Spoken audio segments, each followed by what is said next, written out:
Yeah, I found it. All right, perfect. Okay, record start.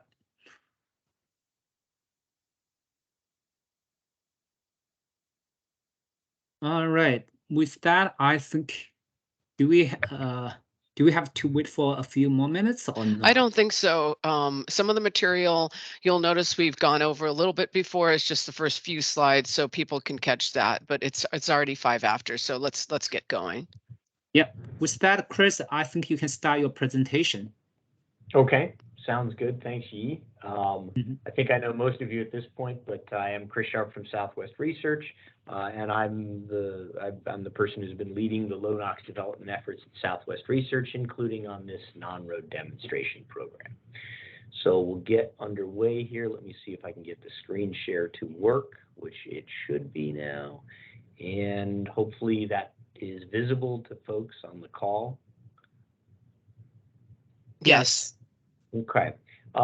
We will, I think there was maybe a prelim copy, but we will be distributing these slides for folks afterwards, so that those copies will be available to you. And of course, they're marked appropriately. For now, they're proprietary to the confidential to the program and the program advisory group as such. So we're going to be this will be our 5th program advisory group meeting, and really here we're going to be presenting sort of the remaining results that we have from our technology evaluation, as well as gathering that stuff together into the down select and providing some comparisons, as well as maybe some of our recommendations for technology packages, but also opening up the floor for information and feedback.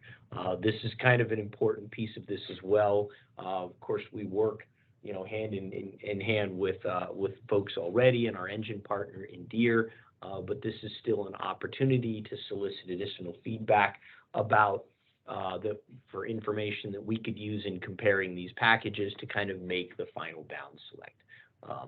So this is, as always, these are for your information. We're going to be moving pretty fast through a lot of stuff, but as was mentioned, if you do have questions, please go ahead and ask them.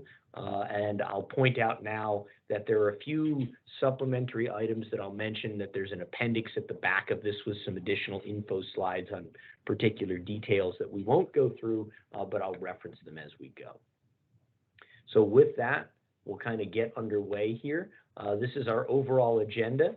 I'm going to present very briefly, give a couple highlights of the program overview. We've been through that before, I think, so for most folks that have been on this call previously, nothing's new there. I will briefly touch the status and timeline of the program before we start diving in the results. Since this is an overall results summary, we have our 2 packages. We do want to talk about both package 1 and package 2. The package 1 result review essentially is a bit of a review. There's a little bit of added material there, but just kind of highlighting that, since that was one of our 2 packages for under the contract, which is really to target NOx reductions, but with a GHG neutral approach. But the real focus of today is really going to be on package 2 and those results, where we're looking for both NOx reduction and CO2 reduction simultaneously, and that, of course, creates a little bit bigger pull for technology. So we'll go through those results. Some folks have seen some of these already, some may have not, so we'll run through these at a relatively high level, and then from there, we'll sort of move into the technology down selection. What we've essentially done is assembled some comparisons. We'll be talking about margins and different technology combinations throughout, but we've assembled some comparisons to take a look at, how do these stack up against each other, and how can we use that information to inform a decision about what ultimately we want to pick as a package to move forward. We have some recommendations in here. Ultimately, the final decision of what we're going to roll forward with rests with CARB, but they're taking input from all quarters in order to help inform that decision. And we look forward to feedback from folks as we go. And then we'll finally finish with a quick summary of what the next steps are in the program from here. We've looked at this before. Hopefully most folks are basically familiar with the program and its goals by this point, but just to touch on the key things briefly, again, we are looking at demonstrating technologies to target as much as a 90% reduction in tailpipe NOx from Tier 4 final, and in this case, in that 56 to 560 kilowatt range, which would mean the current standard at 0.4. So our development target is 0.04 grams per kilowatt hour. And of course, that's an end of life. There is a PM reduction here as well, but we're incorporating a DPF in the final solution. So don't expect to have to do any development for that one. We're really, but it does mean that a filter has to be part of the solution to hit the PM target. We are looking within the program at an extended useful life target of up to 12,000 hours, but we will be testing at 8,000 hours as well, because no final decision has yet been made on what the useful life target is actually going to be in the final Tier 5 regulation. So our development target as it stands is at 12,000 hours. We'll be talking about both of these targets. Of course, we'll have the filter in there. And then we talk about package 1 and package 2. And just to remind folks what that means, package 1 is our greenhouse gas neutral package, where we're trying to meet the target, the 0.04 target and end of life with sufficient margin to be feasible, but do that without disturbing N2O or CO2. And then the lower greenhouse gas package, which is package 2, is meeting the NOx target, but also trying to achieve a greenhouse gas reduction of between 5 and 8.6%. Those, from the base engine that we had. So those are our program targets. We are going to be doing that. This is a variable speed engine, so we'll be doing that on, and of course, this is our engine. I don't want to forget to mention that the Deere 6068 engine, Tier 4 final, is ours. We're at a nominal power rating of 187 kilowatts for this particular engine. So that's where the test engine lands. We have the NRTC to hit targets over the 8 mode, the ramp modal cycle, and the low load application cycle is our placeholder. It is, that we're using as again, our placeholder for low load cycle. There is a low load cycle under development for non-road, but it is not yet available.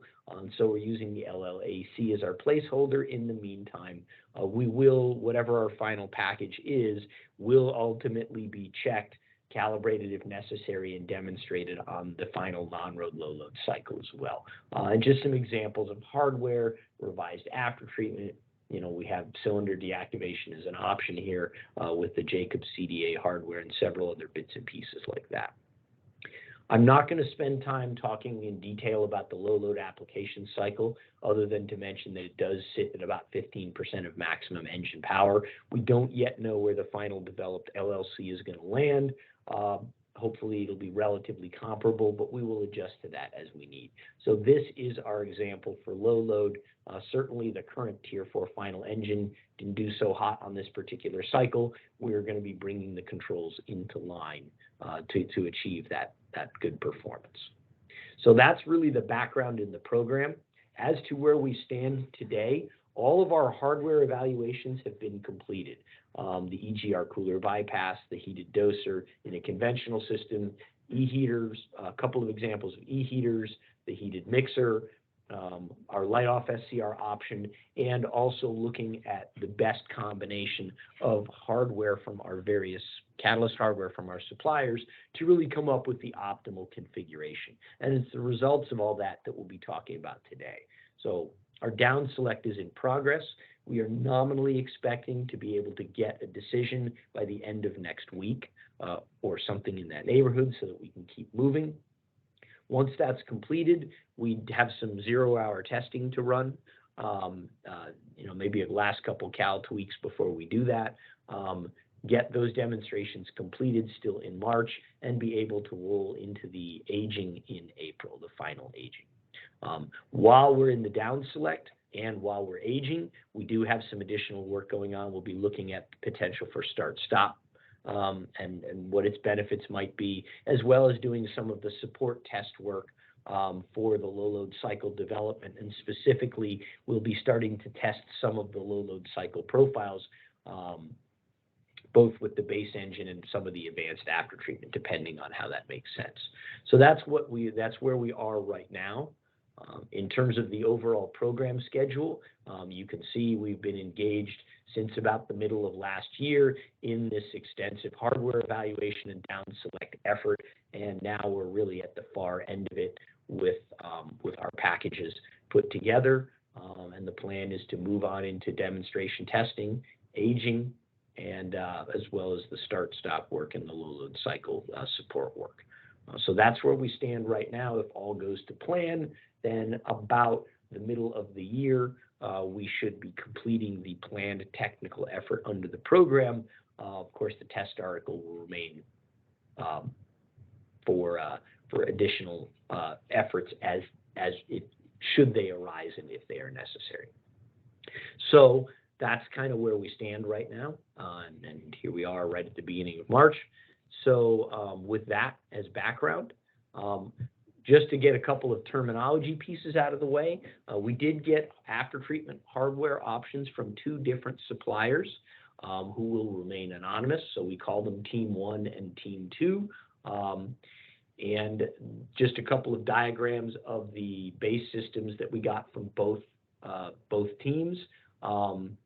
You'll see Team 1 and Team 2 referred to from time to time within the presentations, and this is what we're talking about. Both of them did ultimately move to a design that was kind of a single inline module, although there was discussion of being able to split along this location and instead put a transfer pipe, mixing pipe in there to deal with certain non-road packaging situations. So this is what they came up with for us, and we have some options as well to downsize the after-treatment a little bit on Team 1. All the parts that we are looking at here, results for, are what we call development aged, and those will be all the results we look at today. That means they have been hydrothermally aged, but only hydrothermal aging to simulate 12,000 hours of equivalent regeneration with the exotherms generated via hydrocarbon dosing on the actual systems via whatever DOC or whatever catalyst was responsible for driving those exotherms. So we have some aging on these parts, but it is not the same as the full DAAAC aging that will be conducted for the final evaluation, which will also, of course, include not only the thermal cycling and regens in the final config, but will also include oil and sulfur as well, in accordance with the DAAAC protocol and the recently finalized diesel accelerated rapid aging protocol stuff that you can now find in 1065. So we'll be using that methodology here as well. We also do have, not shown here, but we'll show it later, Team 2 also sent us a light-off SCR option in the form of a multifunction catalyst, which we'll describe more later. And that is actually meant to replace the DOC and the standard DPF within the system so that we still have an option, even though it becomes a dual dosing, dual SCR. It still fits basically within the same packaging envelope while moving into that. So it's not a close coupled system like we looked at in the on-highway. So just getting those out of the way, let's move on first into a quick run through of the package 1 numbers. So again, package 1, our target was really to reach the NOx targets and demonstrate margin, or at least to be able to project margin at the end of life, but in a CO2 and greenhouse gas neutral, so neutral with respect to both N2O and CO2. We've talked about package 1 results before, and so what I'm really going to focus on really here is just kind of, here's the optimal set, kind of our best case stuff that we got by the end of this. With the package 1, that turned out to be the Team 1 catalyst for a variety of reasons. These are the results that we see with the development age parts. We'll talk about margins in a minute, but again, remember these are development aged at the end of life. We do expect further degradation in the DAAAC, the actual DAAAC aging. So you can see where we've landed in terms of these results. The engine out NOx is very similar to what we initially started with from the engine. It's a little bit lower on the low load application cycle due to thermal management modes.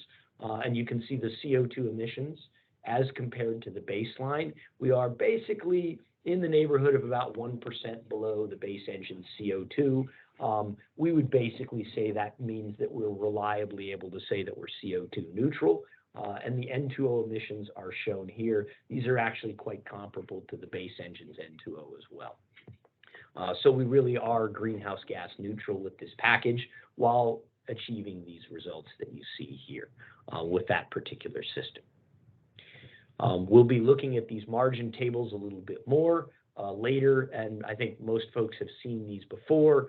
So we are to project our results. We are putting in the development age results. Technically, these would normally be degreened results, but these are the results that we have. So we're trying to be a little conservative here. We are projecting a certain level of loss of conversion efficiency due to degradation, in this case at 12,000 hours. And these numbers are based on what we saw in the on-highway program at similar levels of hours of aging. So we have some basis for these numbers. And then we also are accounting for the infrequent regeneration adjustment factor associated with the system. And we've talked previously about how that's projected. Those same projections are being used in the package 2 work as well. I have slides in here to talk about those if we need to, but they've been discussed in the past. So my plan is to skip over those unless anybody has any specific questions about them. At the end of the day, we apply all this stuff and we get to numbers at the bottom line. We compare them to our standards, the 0.04, which is our development target. And then we have put in a place, because I need something to calculate with, we've put in a placeholder target at 0.1 gram per kilowatt hour as the effective standard. That's based on the same ratio that we see in the on-highway in the omnibus. So I can't say if that's where it's going to land finally, but this is what I'm using for our margin calculations. We're then showing margin both as a percent, but also in absolute units. So, here it is in grams per kilowatt hour. You'll also see us talking about these margins in terms of milligrams per kilowatt hour. So that's how we do this. You'll see a lot more of these coming forward. For this particular package, we are sitting at 19 with all of these things considered. We are projecting, assuming this is the durability that we would get if we age this system. We are sitting right at about 20 milligrams per kilowatt hour. We are, and again, we don't have a hard and fast target on this one. We've talked before about 2 levels. It's sort of a 25 and a 50% margin, which would nominally be about 10 and about 20 milligrams per kilowatt hour. But for calculation purposes, if we talk about 20 milligrams per kilowatt hour, that is functionally it's mathematically about the same as the 15 milligram per horsepower hour number that has been kind of put out there in some publicly for the on-highway work that EPA did. That's not to say that that's exactly the number that we should hit. Things may be different in this situation, and that's a subject for later discussion. But we're generally using that as a benchmark to say we'd like to be able to get this kind of number after aging, after IRAP, to show that we have a significant margin number to work with. So that's the numbers that we're seeing. Chris, can I ask a question? Absolutely. Hey, Chris, I have a question. This is the results on 1 rating, right? That is correct. And if you look at your RMC, you have a multiplicative DF of 4.0 roughly. That seems like a humongous about a DF. 0.5%. Yes. Well, no, multiplicative DF is 4.0. That seems really, really large and unsustainable when you have more than 1 rating to certify. I guess, can you comment on this multiplicative DF and how that is there's going to be a huge issue, right?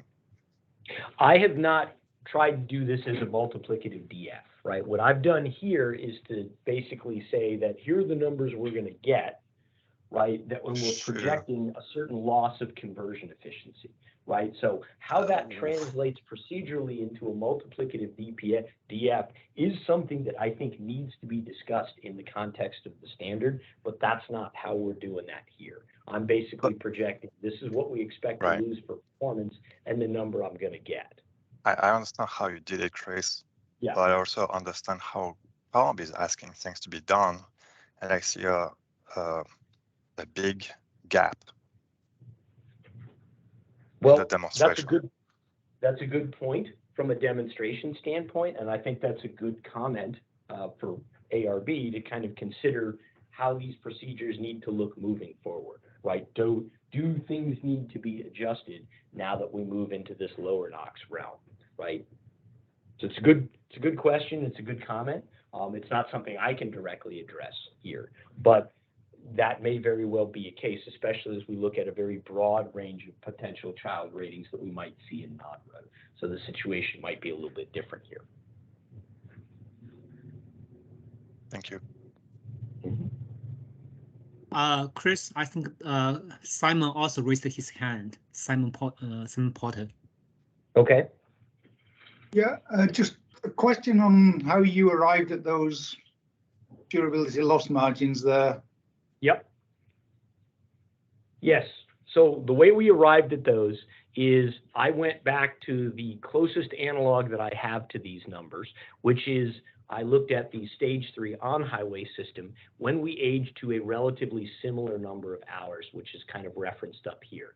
So in the case of the 12,000 hour numbers, I'm actually using the performance losses that we saw from 0 hour to this durability point. It was actually technically at about 13,000 plus hours, almost 14,000 hours, as the sort of closest analog data that I have. And using that to say, we're projecting that we might get similar system durability. That's a projection, though. But that's a projection based on the absolute loss of efficiency, not the relative to the number you're shooting at. That is correct. That's the absolute loss. So for instance, if we were to take the orange column, that's 1% down, because on the past you've seen a 1% reduction from say 97% to 96%, you know, assuming that you're going to get a 1% reduction even though you're starting at a completely different number. Yes. And the only reason I can do that is because I've already, having given a shot at this once and starting from similar numbers that you see up at the top line, we've seen that kind of performance, right? And right now, that's the only data point that I have. Now, we're going to have to redo all this stuff at the end of the experiment, because the reality is we're going to, whichever package that we pick, we're going to do the actual durability experiment, and we will see what we land. And there's no guarantee that I'm going to get this number. It could be a little better, it could be worse. I don't know the answer. So for what we're doing here, all of these margin numbers that we're showing today are projected only based on the assumptions that I'm giving you here. Okay. Yeah. So thanks. Okay. So that's what they look like at 12,000 hours.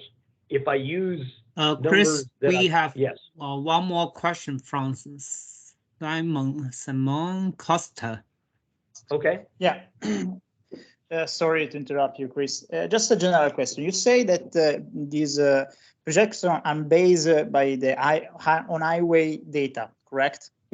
Yep. So my question is, since we are talking about off-road generic mission, and the generic off-road mission are, let's say, pretty different from the one from the highway, practically. So do you think we should consider that kind of change in mission and vehicle usage for this kind of projection, or is something marginal in terms of aging? We could try to get more complicated, but in the end, I'm really only using these projections as a basis for picking which technology I'm going to run through the demonstration, right?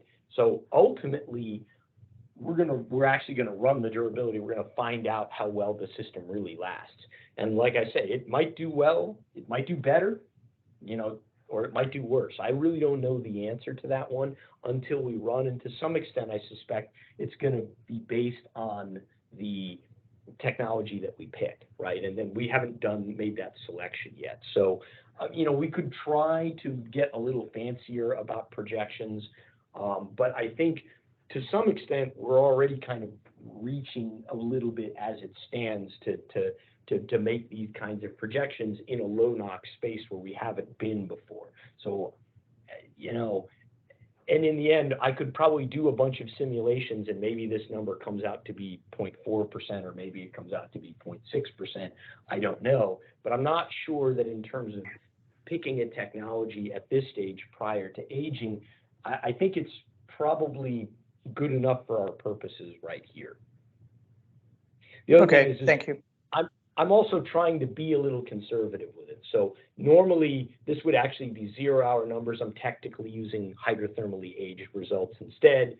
And technically 13,800 hours is more than 12,000 hours. So when we had an option, rather than trying to scale it, I said, look, we're projecting anyway already. So I tended to err on the side of trying to be a little bit more conservative with the numbers that I chose to drive our projections. Okay, thank you very much, Chris. Okay. So here's what that same thing looks like if I use the same data, but now I run to 8,000 hours. And for this, I used my 10,000 hour stage 3 data. And you can Chris, see sorry to interrupt. We have another comment in the chat box. Sure. All this it's from Dave Peach. All this is based upon a laboratory experiment, correct? And is there any real-world operation or production variability included with this process? Right. That is why none. The answer is no, it was not. That's why we need to come out leaving a margin behind, because if we just barely hit the target, that doesn't say much about what we could actually do, right? So the point of this is to try to leave behind enough margin below whatever our projected standard is that we leave room for things like production variability, field aging, all the things that might happen that could affect these results that are beyond the scope of our work. Fuels, those sorts of things. You know, if we have a chance, ideally, we'd like to evaluate as much of that as we can, but we do not have the scope to evaluate all of those questions within this particular demonstration. Those same sorts of evaluations have actually in the on-highway program been the subject of an ongoing series of kind of supplemental tests that various folks have funded, EPA, EMA, and others, to try to answer questions of how much are we impacted by different sorts of things, whether it be child ratings or fuels or sensor offsets or things like that. So to the extent that we can identify some of those, it can inform our margin calculations. But the point of leaving this kind of margin behind is to try to leave room for those kinds of factors.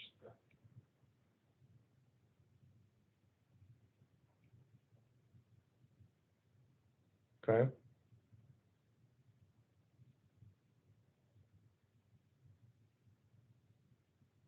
So I think I advanced the slide.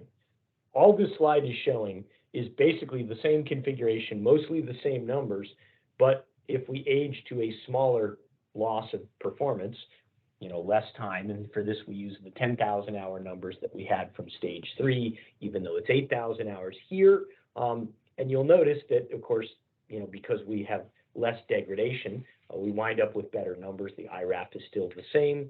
And so these become our margins. So we're looking at margins on the order, in this case, of 24, 27, that kind of, so around 25 milligrams per kilowatt hour at 8,000 hours for the same system, and something on the order of 46 for the low load application cycle. So obviously, if our target is 8,000 hours instead of 12,000, we don't have to age as far, we don't have to project as much, and that the same starting performance will produce a little bit better number.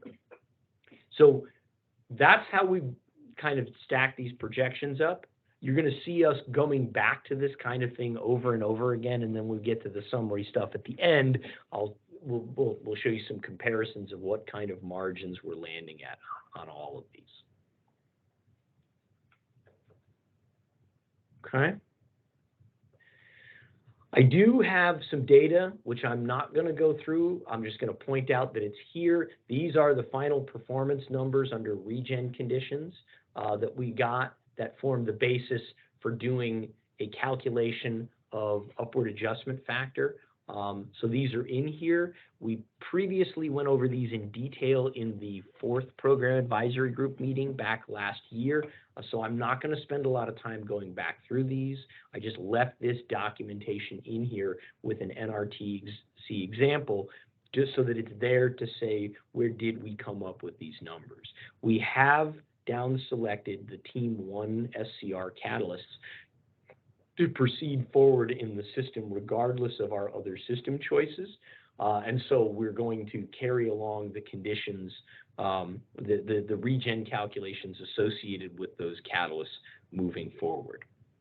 There is a plan to recheck some of these at the end of aging to make sure that this is actually durable, but for now, these were tested with the development age parts. So that's the basis of the regen and the IRAF upward adjustment factor numbers that you will see in the tables that are to follow. And again, we've run through those before, so I have them in here primarily for documentation. The plan isn't really to go over them in detail again today. The last thing that we did take a look at was a reduced package size. I remember that we showed that one of our team options had this as an option, that we could remove that 3rd brick of catalyst and look at a downsized system and see what the performance would look like. And so that is the Team 1 system. So this is what that same system would look like. We would remove that 3rd brick, and the backside becomes now 2 12x4 bricks. For reference, with 3 12x4 bricks, we are looking at having 14% more SCR volume, including the ASC, than the base system does for Tier 4 final. If we remove one of these bricks, we actually end up having 24% less SCR volume than the base system did in comparison. Of course, these are different formulations and different coating technologies, so there's a little bit of apples and oranges, but in terms of overall size, that's how these would compare. And these are the results from those tests. You'll notice we did have a little bit of chance to do a little bit more tweaking on the low load application cycle, but effectively these performance numbers are quite comparable, just a couple milligrams higher than what we saw with the 3 brick system. The primary motivation behind having the 3rd brick is to provide enough durability reserve, because again, we have to project all this stuff ahead of time and try to pick the right hardware to actually reach 12,000 hours of aging. In some of the initial cell system developments, if the target was 8,000 hours, or we were going to allow a little bit more performance loss at 12,000, maybe analogous to the omnibus, then we might not necessarily have to have that 3rd brick. And that's something we wanted to take a look at in this case, because we know that in the non-road space, packaging is at a premium. And so these are also results that are worth having. So we'll get back to this discussion later, but we did examine this reduced package size number as well. Not a lot of change in the numbers, so we didn't really show that there's not much change in the margin projections. So if we kind of collect that stuff all together, we look at the package 1 targets, where our objective was to demonstrate something, that was, with margin below the 0.04. We were able to use a conventional after-treatment system architecture, DOC, DPF, SCR, without additional hardware, and with engine calibration and modifications with the existing hardware package, although I will point out this engine already had an intake throttle, and we did make more extensive use of it than the base engine calibration did. So that was an important piece of hardware, but it was already there. We were essentially able to project a margin on the order of 20 milligrams per kilowatt hour at 12,000 hours and 25 at 8,000 hours. Those margins are somewhat higher on the low load application cycle if we use a 0.1 standard, and that is with about a 15% increase in SCR volume from the baseline. We are GHG neutral in that both CO2 and N2O were somewhat slightly below the baseline engine, and so that really tells us that we're probably in about the right spot here as far as being able to claim GHG neutrality. There's no change in regen frequencies either with this system. And they, we might be able to project a little bit less, but we haven't done the development to be able to show that. So we're sticking with kind of equivalent to the base number. And we did look at a reduced volume package that seemed to hit the same performance levels, but we are uncertain whether it would have the durability reserve necessary to reach 12,000 hours. Although it might get to 8,000 with, maybe we'd be looking at these kinds of margins at 8,000 hours because we have a little bit less stuff. So that's kind of the package one result. Initially, there was some question of where we were going to go forward.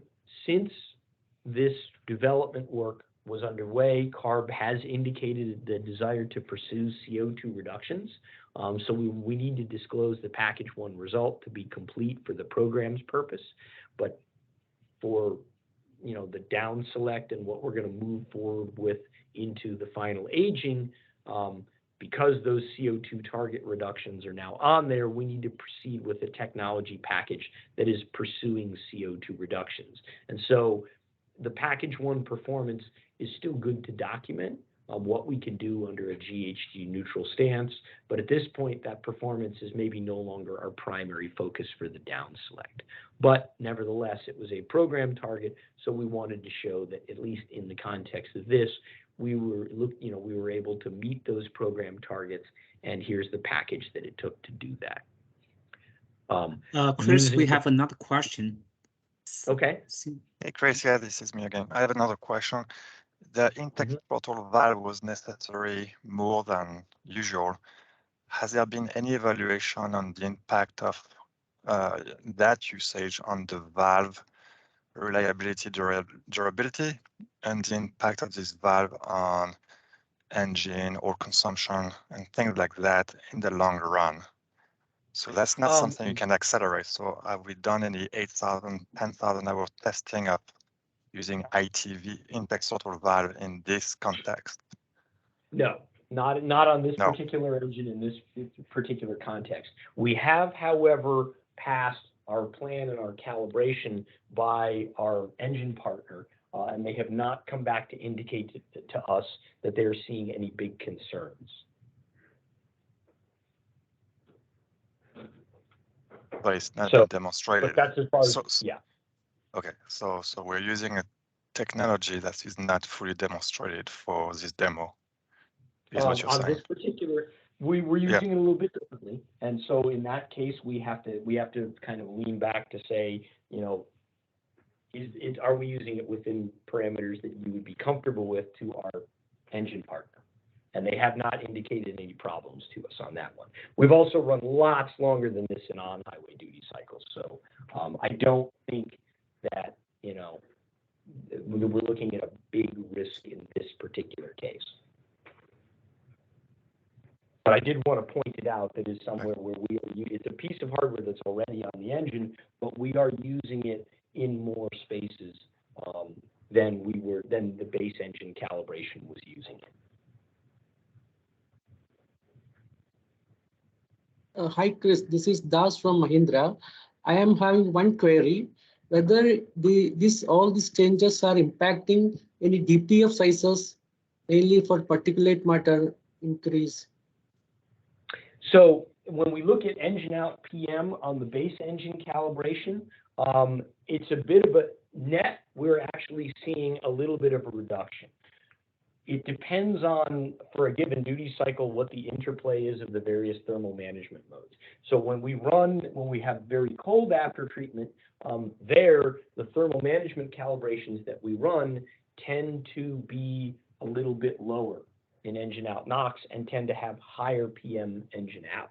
However, once we move to out of those thermal management modes into our normal, what we would call fuel economy mode of operation, we're actually running a little bit higher NOx, a little bit less soot. So the net result over cycles is that we're not seeing a big difference in engine out PM and engine out soot load as far as the DPF is concerned. Thank you.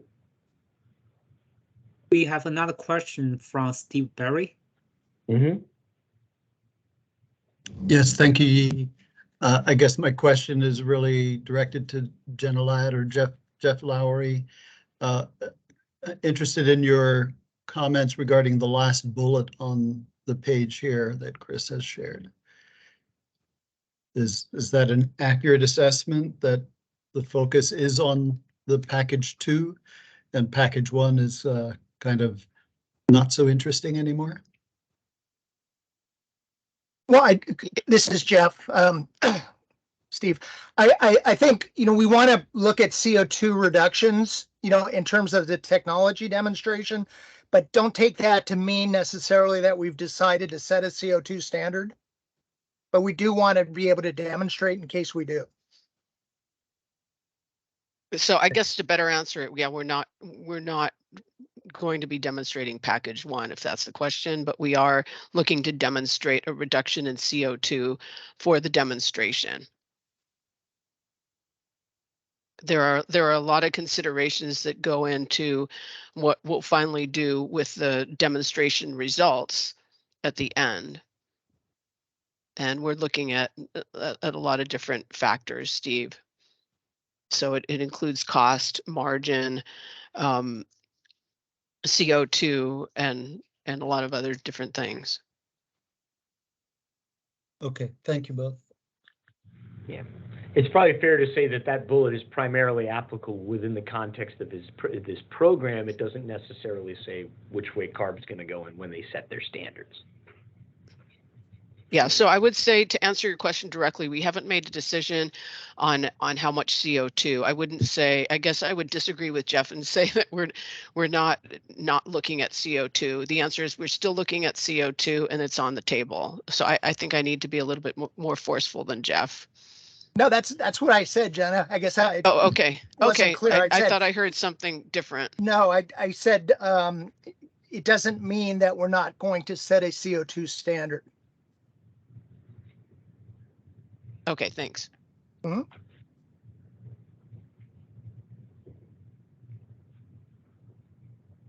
Okay.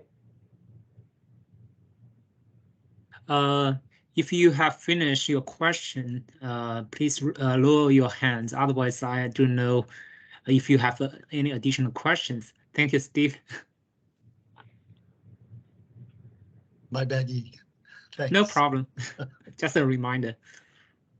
Okay, so with that, let's move on into the package 2, and we'll kind of get rolling with that stuff.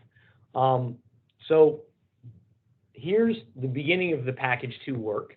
So as far as package 2, and again, there's a progressive addition of technologies as we look through here trying to do stuff. Initially, for package 2, we do have an updated engine calibration here. In order to get to the lower CO2, we knew and we expected, and it proved out to be the case, that we were going to have to push engine out NOx higher than the base engine normally is. And that base engine normally runs in the order of about 2.5 grams per kilowatt hour engine out NOx or so on the NRTC. And we were in about that same spot with package 1, but that wasn't going to be sufficient for us to get to the actual CO2 reduction targets that we had to get to. So we had to further revise our engine calibration, raising engine out NOx to get to lower CO2 and fuel consumption numbers. And that, of course, is going to put more stress on the aftertreatment system. So we start out with our aftertreatment architecture, still a similar aftertreatment architecture with the DOC, DPF, and the SCR, looking to see how far we can push this. And then as we need to, as we see that our margins might be going away, we have to add more technology in order to buy some of those back.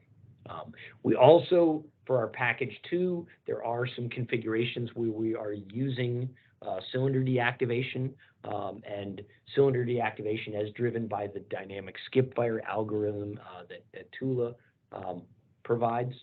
So again, it's the Jacobs hardware for CDA with the Tula DSF control algorithm on it.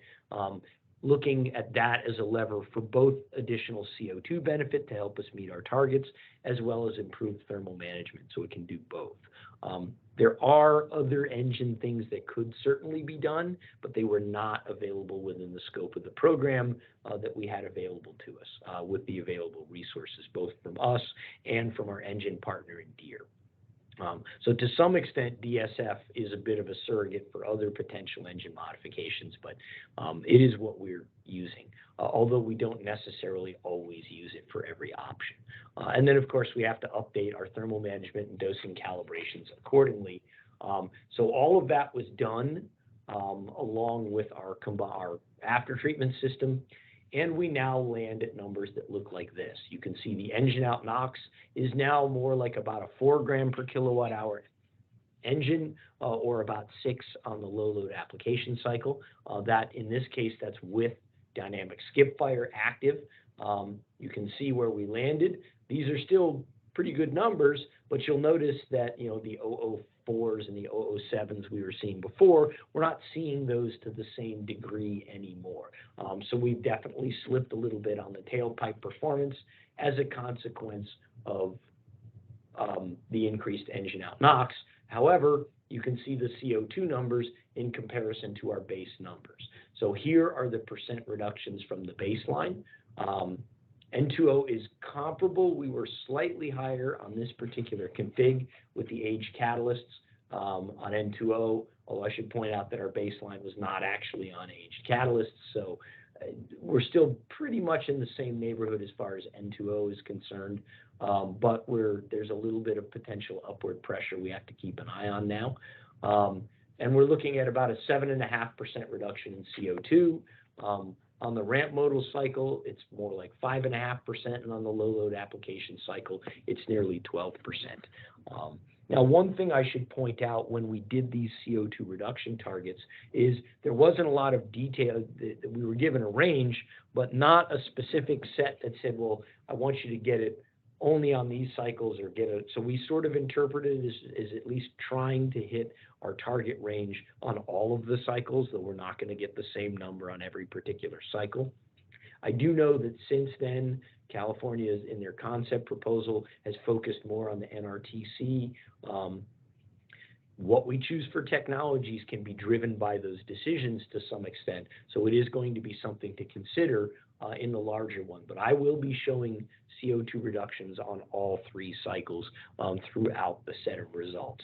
Whether we weight those all equally is you know, a question that, you know, is really ultimately for the folks at CARB to answer for us.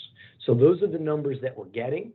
So if we go back to our margin calculations and we apply the same sort of margin stuff, the same levels of degradation, engine out NOx is now higher, so we get hit by these a little bit harder. We noticed that what looked like pretty comfortable margins for package 2 looked like basically nothing for package 3. We are now looking at just a few milligrams per kilowatt hour on the NRTC and the ramp modal cycle. That's not going to do it.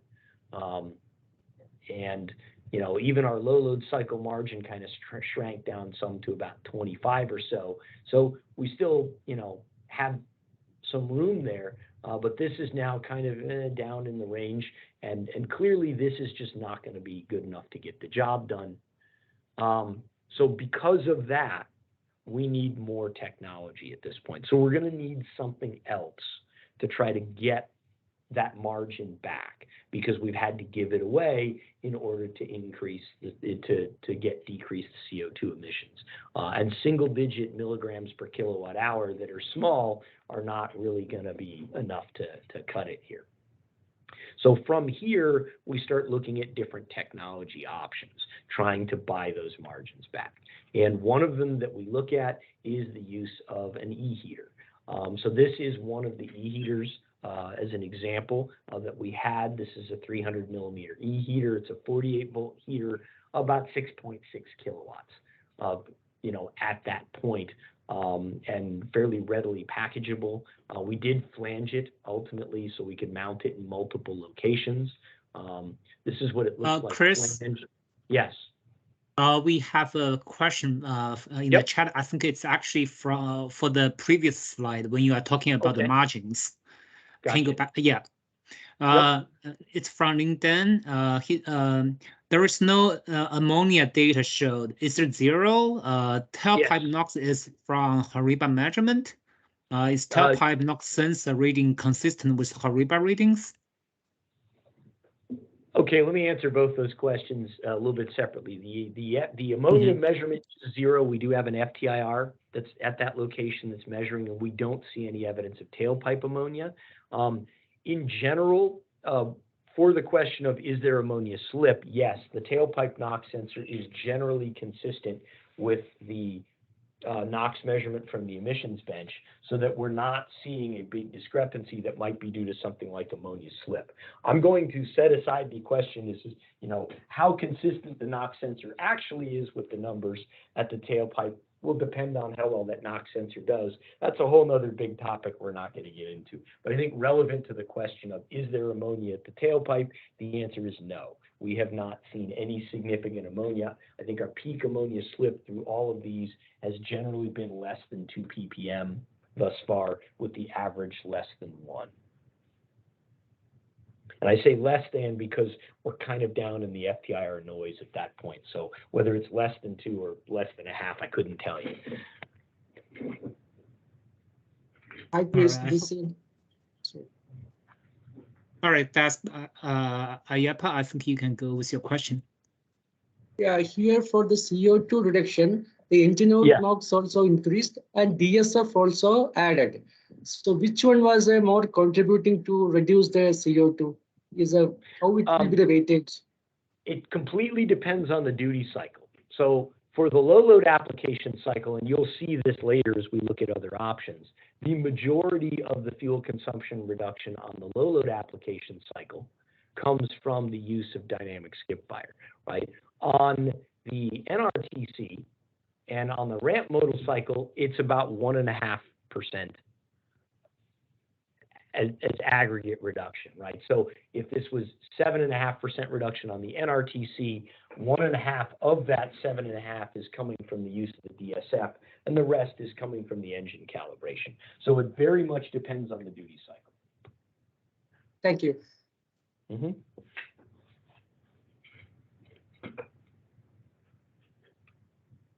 Okay. So jumping back into the heater, this is our heater, one of the heaters that we use. We actually used a couple different heating technologies, which I'll show you. So this is the one. It's a fairly compact install here. It's about 300 millimeter diameter. We had to add some fairly bulky flanges because we have a modular system. So this is how we have to install it. It could be considerably more compact in a final production-like setup, but you got to do what you got to do when things are modular like this. So we have this little heater module. We can put it in multiple spots. For the purposes of the results that we ran, it's actually here. We put a little bit of insulation on it, and because these bricks kind of have some of that already, and then it's located here at the outlet of the DPF. So at the mixer inlet, we also have an adapter that, of course, we wouldn't really need in the real world, but so be it. Modularity strikes again. So here's our location for the e-heater. We've got it here so that it will help us both heat up the downstream SCR, but also get things a little bit warmer to allow us to be a little bit more aggressive with our dosing. And that's why it's the mixer inlet as opposed to placing it more like at the mixer outlet. We are in the test cell driving this with some power supplies that we can drive, and the control strategy is driven out of our controller. Essentially, for the purposes of the test cell work, we're driving a variable voltage power supply. Each of these supplies is actually good to these narrower TDKs are good to about 4.8 kilowatts. So by using multiples, we can get what we need to get out of it. I'll talk in a minute about how we account for all that power and deal with that. I'm just going to show a couple other pieces of hardware. We did actually also test an electrically heated mixer. So this mixer assembly actually replaced the existing mixer because it's a different mixing element, the heat applied directly to it, and a supplemental downstream heater. The doser's mounted over here now. So there's the various connections. And of course, this was also ultimately insulated as well. So this is a different approach, but at a very similar power level. I think this one was good for about 6.3 kilowatts combined between the two elements. Here's what it looked like with that little bit of insulation on it. And as we looked at the results, we wanted to investigate what higher heat capacity might give us. So at one point, we actually did test it with both of these units in there, and with our power supplies and the combination of stuff here that got us a range up to about a 10 kilowatt capacity in order to let us explore how, what can we get if we added more heat. There are some practical limits to how far we can go on an engine this size. 10 kilowatts of capacity is a lot of power for an engine like this, and one might argue that it's a little bit much. But for exploratory purposes, I think it was useful to be able to go to this kind of level. We'll show some results for varying levels. Here's some actual results from all of these options. So with the separate devices that we had, as well as for a couple different calibrations of the combined 10 kilowatts. You can see engine out NOx on the top, tailpipe NOx on the bottom. You'll notice that as we add more heat, and I'll show you temperatures in a bit, the point where we first start seeing tailpipe NOx keeps moving up in time because we're heating up the catalyst somewhat faster. But in all of these cases, we still get this initial spike. It's just that as we add more heat, we're getting a little bit more conversion as we get out into this spot after about 2 minutes. Keep an eye on the fact that as we add more heat, we're also seeing more engine out NOx while the heater is turned on. And that is because the way we are running this, we are actually accounting for the electrical power consumption of the heaters by applying that back as an engine load in real time. I'm going to give you a very brief summary of how we do that, and there are some appendix slides to talk about the details of how we do that test cell so that we're doing it in a realistic fashion that accounts for all the things that would be happening. In general, whether we were at 6 or 10 kilowatts, we found that our cold start moved from the 0.13s you were seeing before to about 0.1. Even when we went up to 10 kilowatts, we did not see another movement in engine out NOx beyond that. So still stuck at about a 0.1 kind of a cold start.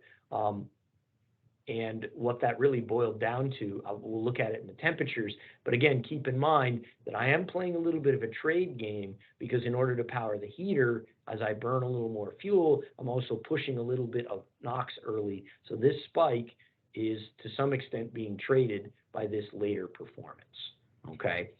Also, just to give you a sense for what these numbers are, this is what those numbers are in terms of peak flow of current and power. Although I'll show you the strategies, we didn't obviously run this the whole time, but these were the peak numbers that we ran. Here's what it looks like in terms of cumulative emissions and temperature, and this helps to explain what we saw. So here's the cumulative NOx numbers. The increases are coming sooner, and you do see us flatten out back here at about 150 seconds versus continuing to creep upwards. But at the end of the day, we weren't able to impinge too much into this first initial peak. We're still ultimately getting it. And that's because of the temperatures that you see here. So yes, we are clearly increasing temperatures from what we saw without any of the e-heaters. So we're getting more heat into the system, but we're not getting enough more heat to get it to really cross over those thresholds at 200 degrees C or at 150 degrees C at the outlet, which begin to indicate that we're getting high amounts of conversion. So we're just not seeing that. And here's the outlet temperatures again. We don't really start getting appreciable conversion until we get the inlet, and this is really, up over 200. And keep in mind, this is mixer inlet, so the SCR is a little cooler than this, and the outlet as that begins to cross about 150, that's where we really start seeing a divergence in performance. So when we've still got an appreciable light off, that's when we get there. And you're seeing that even at 10 kilowatts, right, we're not really shifting that yet far enough to get the job done, which is telling us that if we wanted to go further than this 0.1 gram per kilowatt hour cold start, we would need still more heat yet again. And at this point, we chose to stop this because as I showed you some of the amperages, I think it's already a pretty big stretch to go to 10 kilowatts. Going even further really kind of stretches credibility, I think, in terms of electrical complexity. And I think you could really argue that maybe there's an easier way to go than even more heat on an engine this size. Moving forward, then, when we looked at the configs, we settled back to about the 6 kilowatt. And one of our intentions, we did evaluate 3 kilowatts of heating. That didn't prove to be enough to move very far. So the right number is probably somewhere in that range. And if we end up going this direction, we will probably do a little bit of exploratory work to settle in on the minimum amount of heat necessary to still get the performance numbers that we're looking for. This is actually how all these different heaters ran. You can see lots of different approaches and strategy, the actual power consumption. Some of them pulse width modulate, some of them stay on all the time. So and you can see that after about the first 2 minutes, or sometimes 150 seconds, most of them at the higher numbers are starting to ramp down. We stayed on a little bit longer here. So each one of these at different power levels is playing out differently to produce the temperatures that you see below. We do see a little bit of increase in CO2, but it is relatively small. And the reason for this is that we are paying in real time with fuel consumption, including back calculating it through an assumed alternator efficiency. So we're paying fuel to generate this electrical heat, but we're also getting out of our engine thermal management modes a little quicker, and that saves some fuel. So the net trade-off is not quite as bad as we would think it is.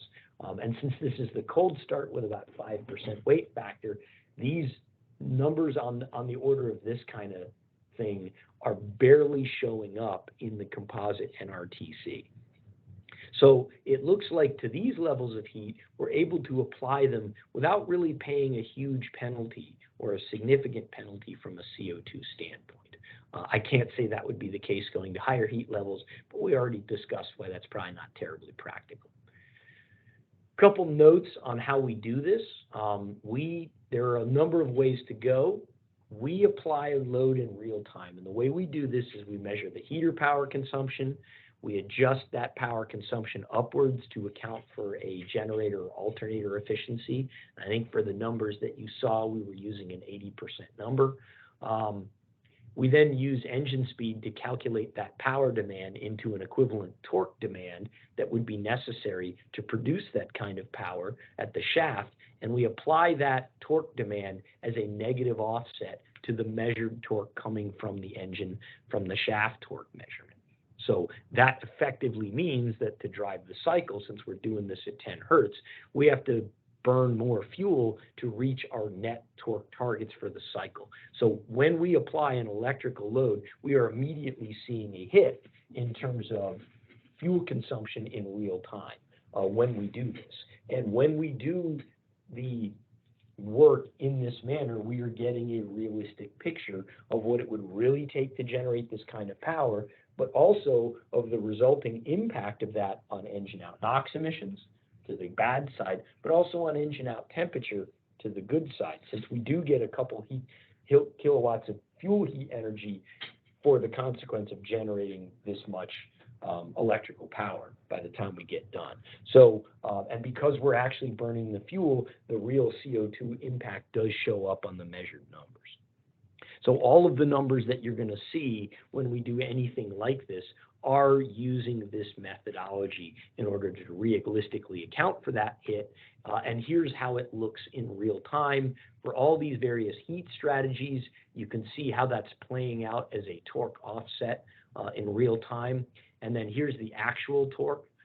So you're basically seeing that in the end, we're driving the same cycle torque. regardless of how we're doing this, but we're having to make up for an offset. Although I would point out that at 10 kilowatts under cold start conditions, which this was, we are beginning to struggle a bit in the early part of the NRTC, where we're more or less close to idle. It does start to get to be a little bit of a struggle for the engine to maintain, you know, a zero torque number here. And so that's probably also another indication that's telling us that 10 kilowatts is a lot for an engine this size, unless we've got some battery or something to help us out. So getting it any bigger might be impractical for a variety of reasons, and this might be one of them. So that's kind of how the heater stuff played out. This is its impact on thermal management. So the sooner we step up to mode 4, which is fuel economy, the less fuel we're going to burn from the engine thermal management. And so this offset of doing that sooner is helping to offset some of the fuel that we're paying for the heat. Ultimately, we then put this in combination with our final catalyst selected systems, and this is what they look like. And so with the eHeat setup, taking those numbers, taking the best case configurations that we had of these with the right systems, and this is looking at the 6.6 kilowatt eHeater using the strategy that you saw. These are the numbers that we were able to get to. So cold start's a little improved. We did see a little bit of improvement on the low load cycle. On the other cycles, just a few milligrams, but having a little bit of heat in a couple of spots did help us. And again, the net CO2 change, not that big in terms of the composite at the end of the day. So we're still looking at about a 7% reduction instead of a 7.5% reduction in CO2 from the base engine. So that's still reaching our targets. For all of that, we get improved margin. So, but at 12,000 hours, we're still a little bit lower than we'd like to be, right? So now we're seeing 8 to 10 milligrams per kilowatt hour. That's better than 3, but it's not 20 either. So, we could use a little bit more cold start work. There is some more calibration work to be done here because we were in a down select. So we think we can make a little bit more improvement in a couple of spots, but we're going to be a little bit limited because there's only so much more we can eke out of a NRTC when we're already down at 3 milligrams. I should point out, by the way, something that I didn't mention up front because we've discussed it extensively in the recent results before. All of the results that you are seeing are for a closed crankcase ventilation type of system. If we were to take any of these numbers and run open crankcase, all of the numbers that you see would be higher by about 0.01. So 10 milligrams per kilowatt hour, that's how much we would be getting if we had open crankcase. So, I want to point that out because that's there in all of these numbers. So this is what we have at 12,000 hours. This is the numbers that we get that we project at 8,000 hours. So here at an 8,000 hour durability number, we're actually looking pretty good. We're seeing 17, 18 milligrams. That's pretty darn close to our 20 that we're trying to reach. We're still, in the 40s as far as the low load cycle. So at 8,000 hours with this system, without any further adjustment, it looks like we're getting about into the range that we kind of want to get to, at least on an 8,000 hour number. So there is still some more that we can do, we think, on the cold start. I'll show you a little bit of that later. But again, we can eke out a few more, but not too many more. So I think we're pretty close here, but at 12,000 hours, we still have some further room that we would need to try to make up to make that happen. So those are the numbers that we're able to get with the eHeater on the conventional after treatment system, and that's with our kind of ideal Team 2, Team 1 combination in play as well.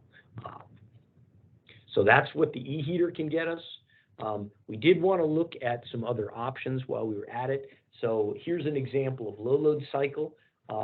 If low load cycle CO2 doesn't matter to us, and again, we don't know if it does, but if it doesn't, then you know, if we have an E heater, that opens another front, right? So we wanted to also look at the comparison. Where do we land if we use the E heater and don't use DSF, or if we use DSF and no E heater? How does that work out, right? We get about the same tailpipe emission numbers within just a few milligrams, but basically, with DSF, we have this big reduction on the order of nearly 12% in CO2.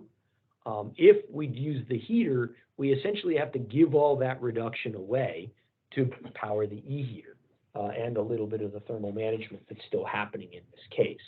So we can reach a similar tailpipe NOx number, but now we're only seeing about a 2% improvement in fuel consumption compared to the base engine, as far as rather than a 12% improvement in CO2 fuel consumption. So Chris, again, we have a question from Yetta.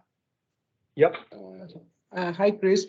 All these calculations we made with the durability life of some fixed percentage based on some on-road data. How it is correlating with the off-road, whether is it sufficient enough to go for 12,000 hours? How it is? Well, that's a good question, right? We're making an assumption that the results that we saw on highway, with a little bit of a conservative couple of steps, are going to translate into the off highway. At the end of the day, though, these are still just projections. So I can't tell you the level of accuracy to which I think there's good reason to think that we'll probably be in the same ballpark, but that's the reason that at the end of the day, whatever we select, we're going to do the actual durability study with the off-highway duty cycles, because we can't answer that question for sure until we actually take the data. So keep in mind, that's what we're looking at right now. As far as the CO2 numbers, those are all measured, you know, on engine. So those are going to be the duty cycles that we're talking about. I can't say how that would translate out into real world changes, because that's completely dependent on duty cycle. Thank you, Chris. Mm-hmm. So again, if you know, keep in mind that on the NRTs and the RMC, we'd be looking at a shift of about 1.5% rather than about 10, right, in terms of CO2, and still getting fairly comparable numbers. So, you know, does that mean that an e-heater without something like DSF is an option? It depends on how we treat the CO2, right? If we care about what's happening on the low application cycle for CO2, then the answer is clearly no. If we don't, then maybe it's another option, right? So we want to investigate all of our possibilities here. We'll show some of these comparisons later. So that was one approach. Now we move to the other basic approach to doing this, which is, can we, we've seen what we got to, maybe we're getting pretty close, maybe we're showing some good numbers at 8,000 hours, we still seem to be falling a little bit tighter, 12,000 hours, maybe there's some more cal we can do. Let's look at our other after treatment approach, which is dual SCR, dual dosing. So now we add the light-off SCR into the system. And for this system, the light-off SCR approach that we have is what's termed as a multifunction catalyst, right? So this is a light-off SCR, and it's still, from an SCR standpoint, it's still a copper-based SCR. However, it incorporates some in situ oxidation capacity locally on the same substrate. So it's not zone coded, it's in situ.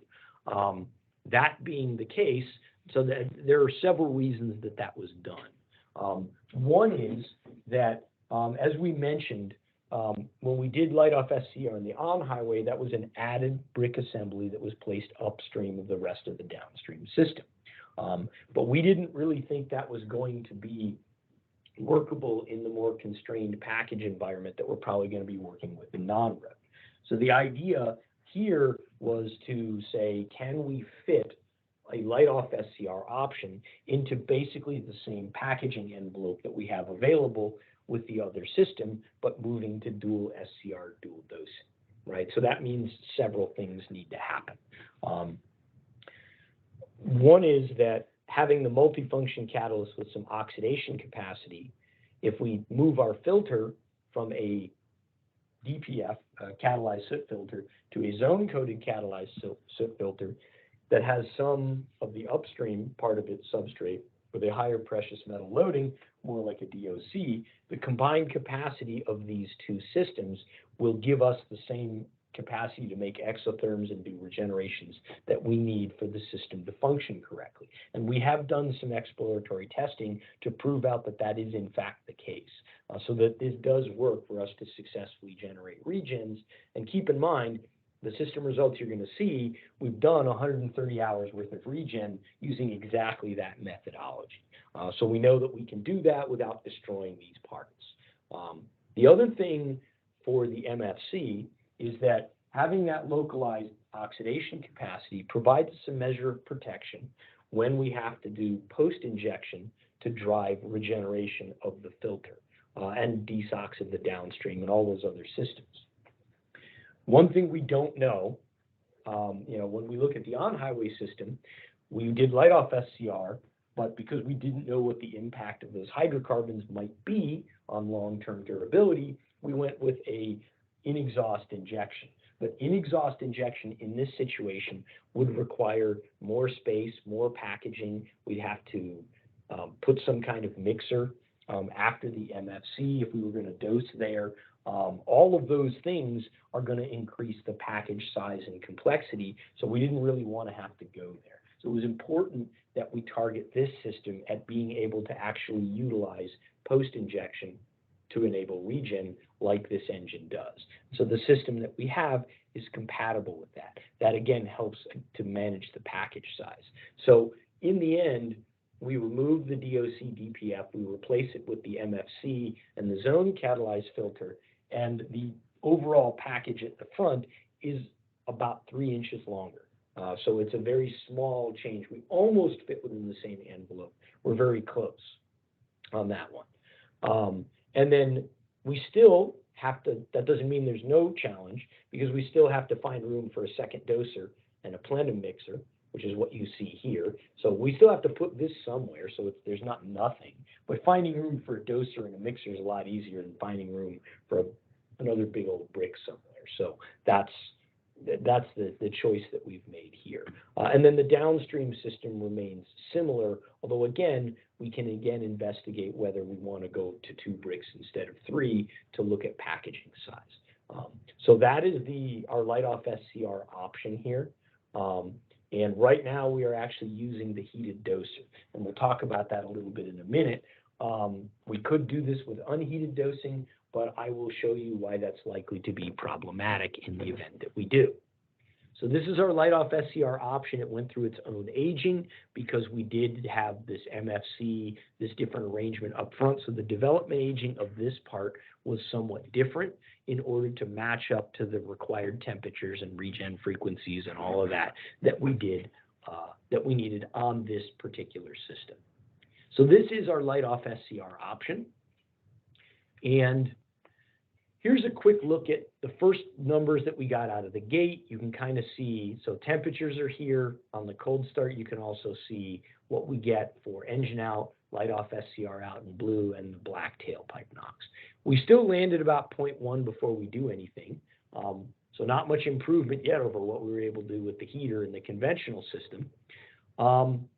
And one of the issues that we run into in this case is that if you look at the non-road transient cycle, and this is a cold start, but the hot start looks like this after you get past about 200 seconds.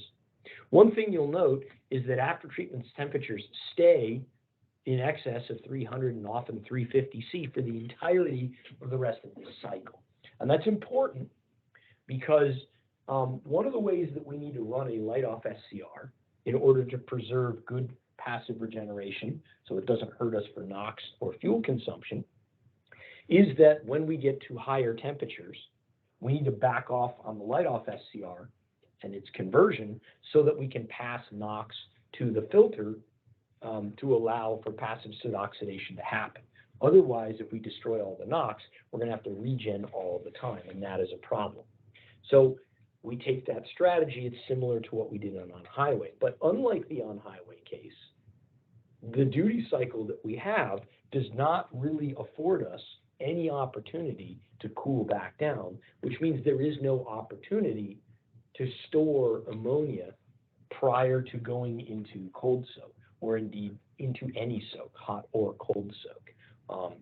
And that becomes an issue because that means that we are entering into the cold start with an empty light-off SCR. There is no ammonia at the start of cold start, which means we have to catch up as fast as we can. With a base dosing strategy that's compatible with a conventional doser, that's a problem, because it means that by the time we finally get some conversion going, we've lost all of this stuff on our cold start. So that really didn't help us very much. Even though we had this upfront light-off SCR, we couldn't take advantage of it. But we do have the heated doser in this case, or a heated dosing option. For us, that is the heated doser. With the heated doser, we can be more aggressive at lower temperatures with our dosing strategy without being concerned about deposits. So we went to a more aggressive dosing strategy, and after doing a number of repeats, we also did pull everything apart to make sure that we weren't causing ourselves to have a deposit problem, which we were not. So this is our updated approach. You can see the dosing coming on much sooner and more aggressively. It's interesting to note that it gets close to target, so it begins to back off here. And here's ammonia storage, kind of black versus red in the base versus now. Excuse me. And you can see we are getting ammonia in much faster than before. And when we do that, instead of being at 0.1, that brings us down to about a 0.07. And you can see now we're getting more appreciable NOx conversion in the neighborhood of 2 minutes, more so than we were before. By this point, we're actually already starting to back off a little bit because of the temperatures. So that does get us some improvement, but we have, in order to make light-off SCR work for non-road cold start, you know, in this setup, we need much more aggressive dosing early on, and we really can only do that with some sort of low temperature dosing option, which for us is the heated doser. You could dose onto an electrically heated mixer or something else like that is another way to do this, but this happens to be the most compact and lower power consumption we have as an option for doing it, and so we would do that. There is a formulation way to think about this as well, in that if we went back, since storage doesn't seem to be helping us at low temperatures, we could go back and reformulate a light-off SCR to have even less storage capacity, which will allow us to access more of it more quickly under cold start conditions, but that's sort of a future tuning development. I wanted to point all this out, though, because it draws a very important distinction in these duty cycles between, you know, yeah, this worked fantastically for our on-highway cold starts, not quite as well on the non-road side. So, you know, duty cycle matters a lot. And here's a case where it wasn't all that great for us. That doesn't mean it didn't help, because it did help, but it wasn't like we cut our cold starts in half from where we were starting in some other cases. Now, we were able to also exploit the light-off SCR in other cycles. Oh, Chris, before you move on, we do have a few questions. I think the first question is from George Ling. Can you comment on what you have experienced on sample-to-sample or day-to-day variability in tailpipe emission measurements? Do you have any assessment of confidence intervals of tailpipe results shown today? So right now, I have a limited amount of data. And that limited amount, because this is one of the things, as we now settle in on a configuration, and I'm stopping doing development and going into evaluation, we will very soon generate a lot more data to answer exactly this question, because it's a very important question. As of right now, during the development work, what we're seeing is, at least on the NRTC, we're seeing that our numbers are about plus or minus 0.002 grams per kilowatt hour, or about 2 milligrams per kilowatt hour, plus or minus, seems to be the range of variation that I'm seeing. Now, we haven't dialed things in yet, so I've only had a limited number of repeat runs to really be able to assess that. But right now, that's what I would say would be kind of a preliminary conclusion. I do, though, we will be saying a lot more on that specific topic as we get into the next phases of the program, where we're now actually looking at doing multiple repeat tests at, on a regular basis and in a variety of different conditions. So we'll get a much better assessment of that coming up soon. The second question is from Sandeep. Does engine idle up for the cold start cycle? In the results that you've been seeing, the answer so far has been no. We did do a very preliminary look at it, and we've done a little bit of additional testing with elevated idle that was actually after some of this presented material, just to see if that gives us any help. But we're really stuck in a battle between engine out NOx in those first couple of minutes. And so the real question is getting that elevated idle, probably leveraging the DSF to help us do it as efficiently as we can, to get the most out of it that we can. Is that enough? Does that help our catalyst heat up go faster enough to make these numbers even better? So we haven't looked at that yet with light off SCR, so that's a yet to be investigated thing. So far, with a conventional system, the trade-off was not a good one. It sort of looked a lot like what we could do with the E-heaters, right? It's just not, it does help us a little bit, but it wasn't enough to make a big change. So right now, we have not been using elevated idle up to this point. There's also just a lot less opportunity for it. There just isn't that much idle on the NRTC. So our big chance to use it is going to be right here in the early part of the cycle, and that's it, right? So there's just not as much opportunity to make it work either. I also see Sandeep's hands up. I don't know if Sandeep has any comments want to say. No, I think Chris answered it. Thanks, Chris. That is basically what my question was. Yep. All right. Sandeep, can you please lower down your hands? And we also have a question from Das Yapa again. Mm-hmm. Hi, Chris. I am having two queries. In this latest approach, we are not putting any DOC. So whether Correct. it will impact my regeneration and the IRF factor, which we are considering, since the passive regeneration will be limited. This is question number one. Yeah. So we're not going to be limiting passive with the strategy that we're using. The passive regeneration isn't going to be limited, because when we're at temperatures that support passive regen, we are passing almost all of the engine out NOx through the MFC. So it's actually reaching the system.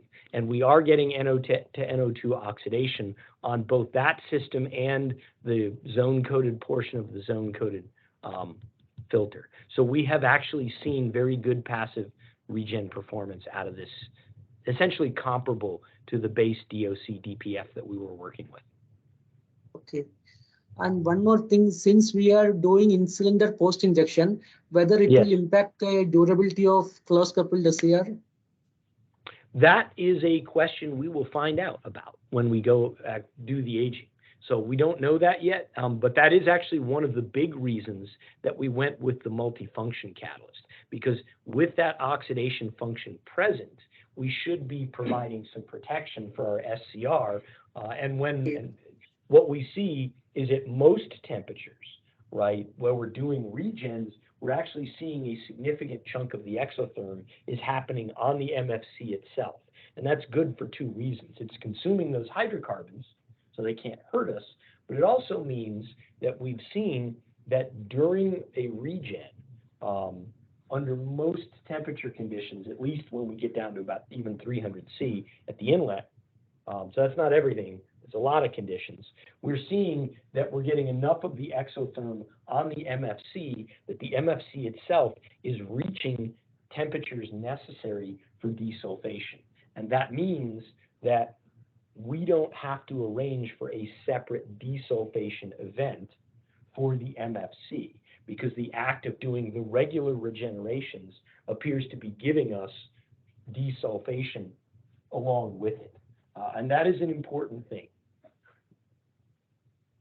Thank you. So we don't have to take any special measures to try to do just an upstream catalyst desox. And that's a very different situation from what we were in the on-highway engine. Okay. Thanks. Thank you. Okay. Chris, if you have time to, can you take a look at the chat, because Dave has a long question about parasitic power loss. Okay. Let me. It's about the e-heater.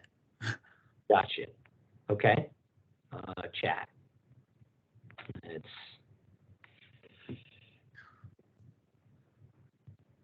That's a good question.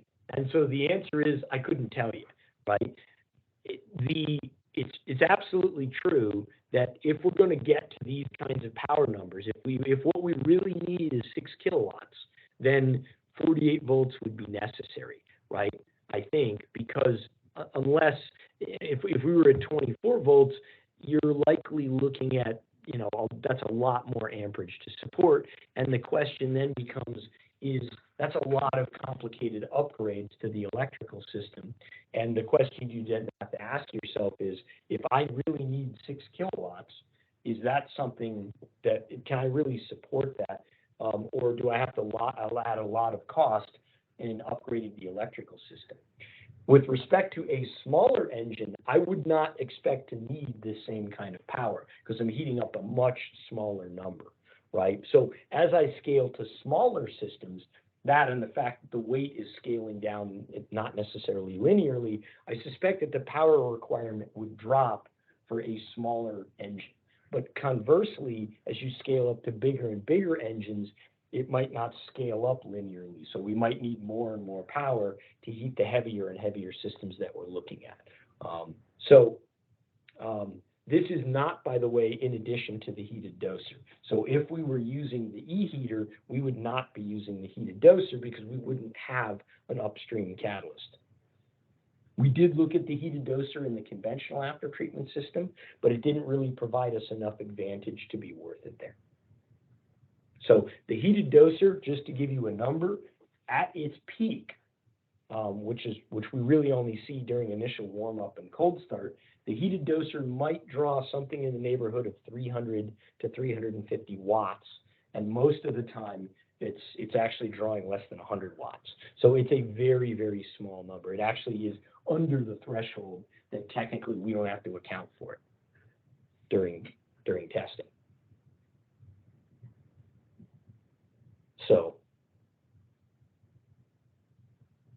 So that's a long, complicated answer. Does that say this is, you know, so this is a way to do it, right? But is this really a way that's going to be compatible with all engines? I don't know, right? And I don't know that I would say that on any of the things that we're going to show you. I think different pathways are going to be required because there's such a wide variety of stuff out there in non-road that I don't know that I would ever be comfortable saying that here's one strategy that fits them all, right? Because I just don't know that you can ever say that in this context. So.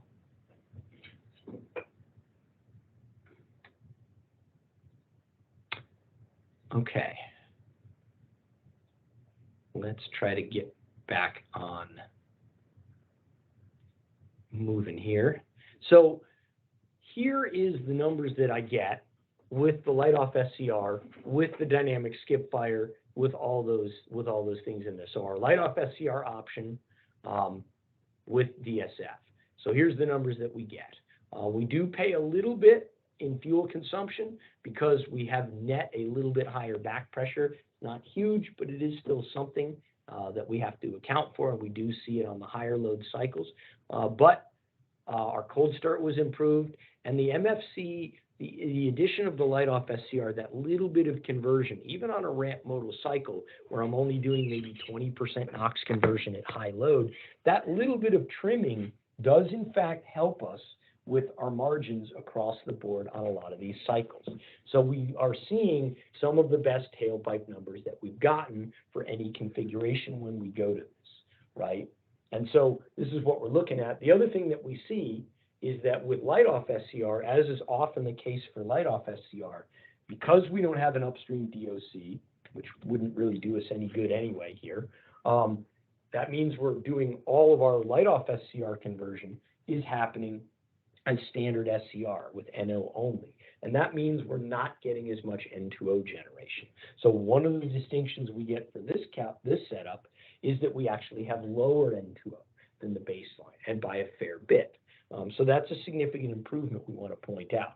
It's good to have that, but it also means that as we age, there's more room for us, for the long-term trim algorithms, to adjust dosing to maintain conversion without tripping over N2O, which can otherwise be a limiting factor.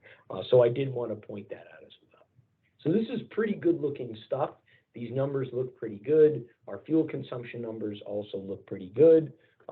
Here's the way the margin calculations play out for this particular system with the multifunction catalyst and DSF on the engine. You can see, again, we're getting better, right, at 12,000 hours. We're still not maybe quite as far as we'd really like to get, but we're now getting up into the range of 10 to 15 milligrams per kilowatt hour. Those are better margins than we've seen elsewhere. And as we go to 8,000 hours, we're right up there in the neighborhood of 20. Of course, the low load cycle numbers are at 35 and 50, so those are still looking pretty good. So this looks like also a good configuration. We actually have a little bit more margin than we seem to have in the other with the other approach, and we can sort of get these things done. But this is also a lot of stuff, right? So looking at the conversion and looking at the fact that we have the light-off SCR, the next thing we looked at is, well, do we still, how much benefit are we getting from the DSF? And especially under this configuration, especially with the low load application cycle, with an upstream catalyst ahead of the DPF, I may not be as sensitive to that temperature needing to be quite as high as it is.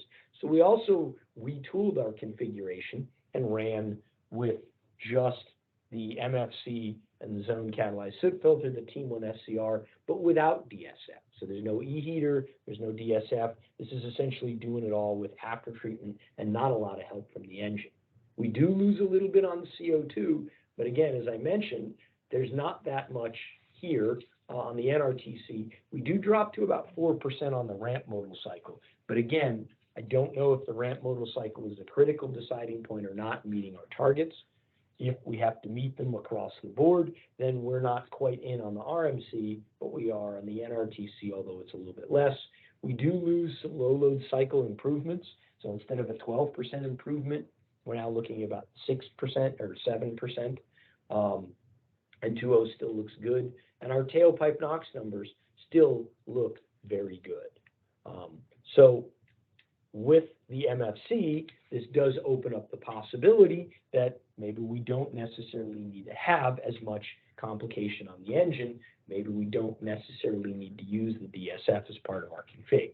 If we do, it's going to give us further CO2 reductions. It's not going to hurt us. But in, do we need to use every tool, or do we use only the number of tools that we need to get to the target, right? So again, we're still kind of in that 10 to 15 range, or a little bit lower, so averaging about 12. At 8,000 hours, we're still looking at being right around 20. So those are still good numbers. And again, the LLAC margins still look quite good at 35 and 50 in that case, given the numbers that we have. So we most definitely need DSF in the other configuration, but maybe with the light-off SCR, we don't necessarily have to have it, but there is a little bit of price to pay on CO2 in that case. The other thing that we looked at is, because this system has a light-off SCR, that means we have some some SCR capacity in the system up front. Maybe we can now afford to reduce SCR capacity in the back as a way to try to keep this system, within the same package profile. And in fact, it would be about an inch shorter if we went this way than the other configuration. So we looked at this as well. Tailpipe NOx still generally looks quite good in this configuration. And we gain a little bit on CO2 from the slightly less back pressure. However, what we see as a problem is N2O emissions, because we now have a much smaller downstream system, and because of the way things play out through the system, it gets more difficult to manage the stored ammonia at low temperature on the downstream system during a temperature ramp. So we have a tendency with this smaller catalyst to be much more vulnerable to blowing ammonia through it in certain situations.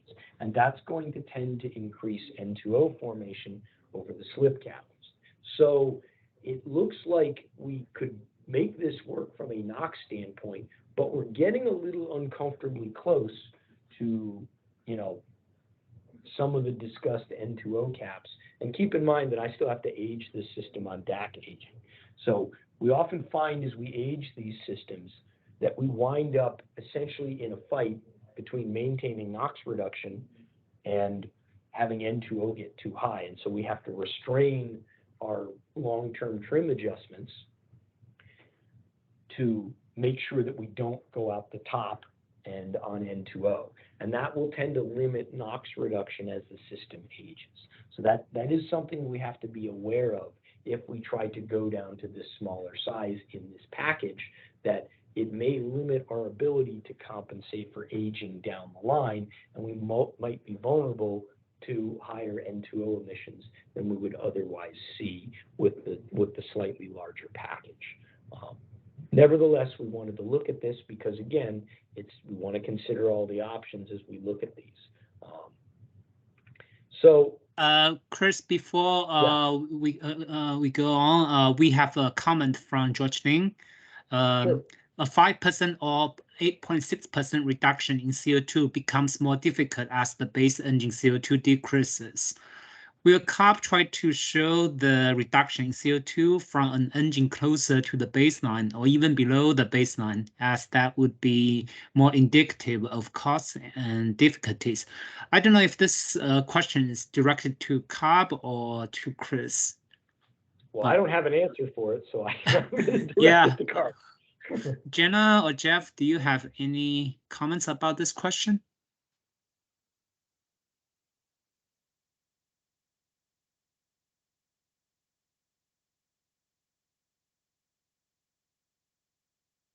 Yeah, I guess I'm not sure I even understand the question.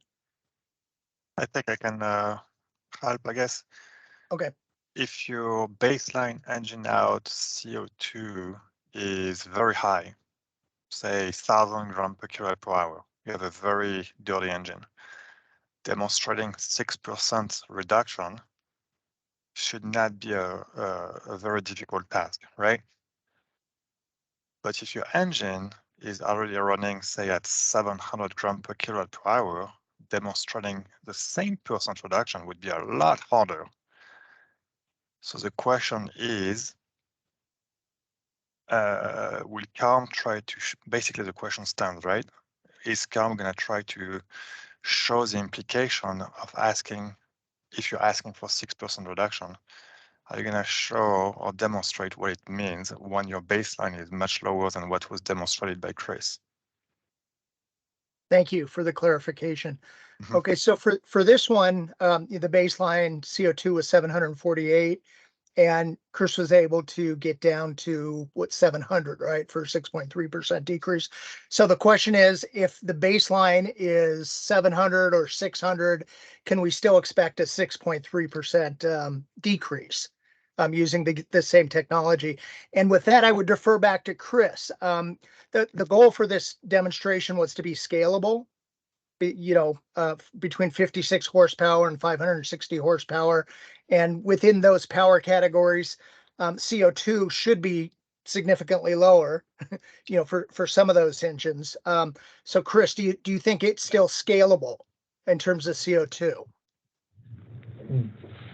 I don't know that it scales uniformly across the range, right? It does, to an extent, depend on the start point, like any of these percent reductions do. There is also some dependency on displacement, right? And, all other things being equal, we tend to get a little bit better as engines get larger, a little bit slower speed, and we don't have to, we're not eating it as much from a friction standpoint. So there are some kind of natural things going on there. I don't know that I would expect the same solution to scale universally. I think that's too broad a range for that to happen. So I think the levers that we're pulling on here are applicable across a range. I think there are lots of levers we're not pulling on, right? That, you know, I don't have the wherewithal to bump compression ratio a bit here, or any one of a number of other things that we could do with air handling and that to try to seek those reductions. But it is a fair point that the lower the starting number gets, the more difficult that percentage gets.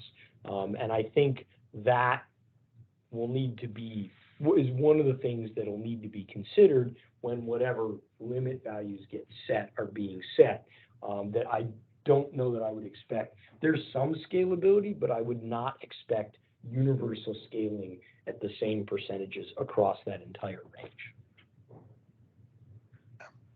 Thank you. And I guess I have a separate question, but a related question with CO2.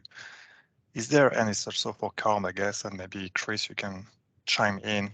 Is there a risk that the way we drive the CO2 regulation is actually would be actually dangerous and counterproductive? Let me explain. Our engine, as we certify them with certification cycle in the lab, and Chris, you can agree, as you run higher engine speed, you're going to have more CO2 emissions, right? In general, one would assume. In general, yeah, everything equal. However, if you put that engine in a machine from a productivity standpoint, so as you want to do a job, higher engine speed will tend to produce less CO2 for equal job. So our certification cycle will say we want to run low engine speed to get CO2 lower, but in reality, in real life, do that and you're going to increase CO2 for the guy to do his job on the site. So what consideration was put into place by the regulation bodies to consider that effect?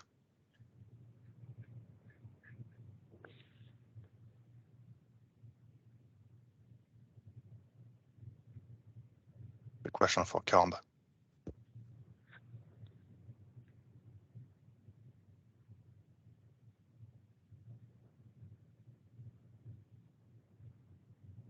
Yeah, I don't have a response to that. Maybe Jenna does.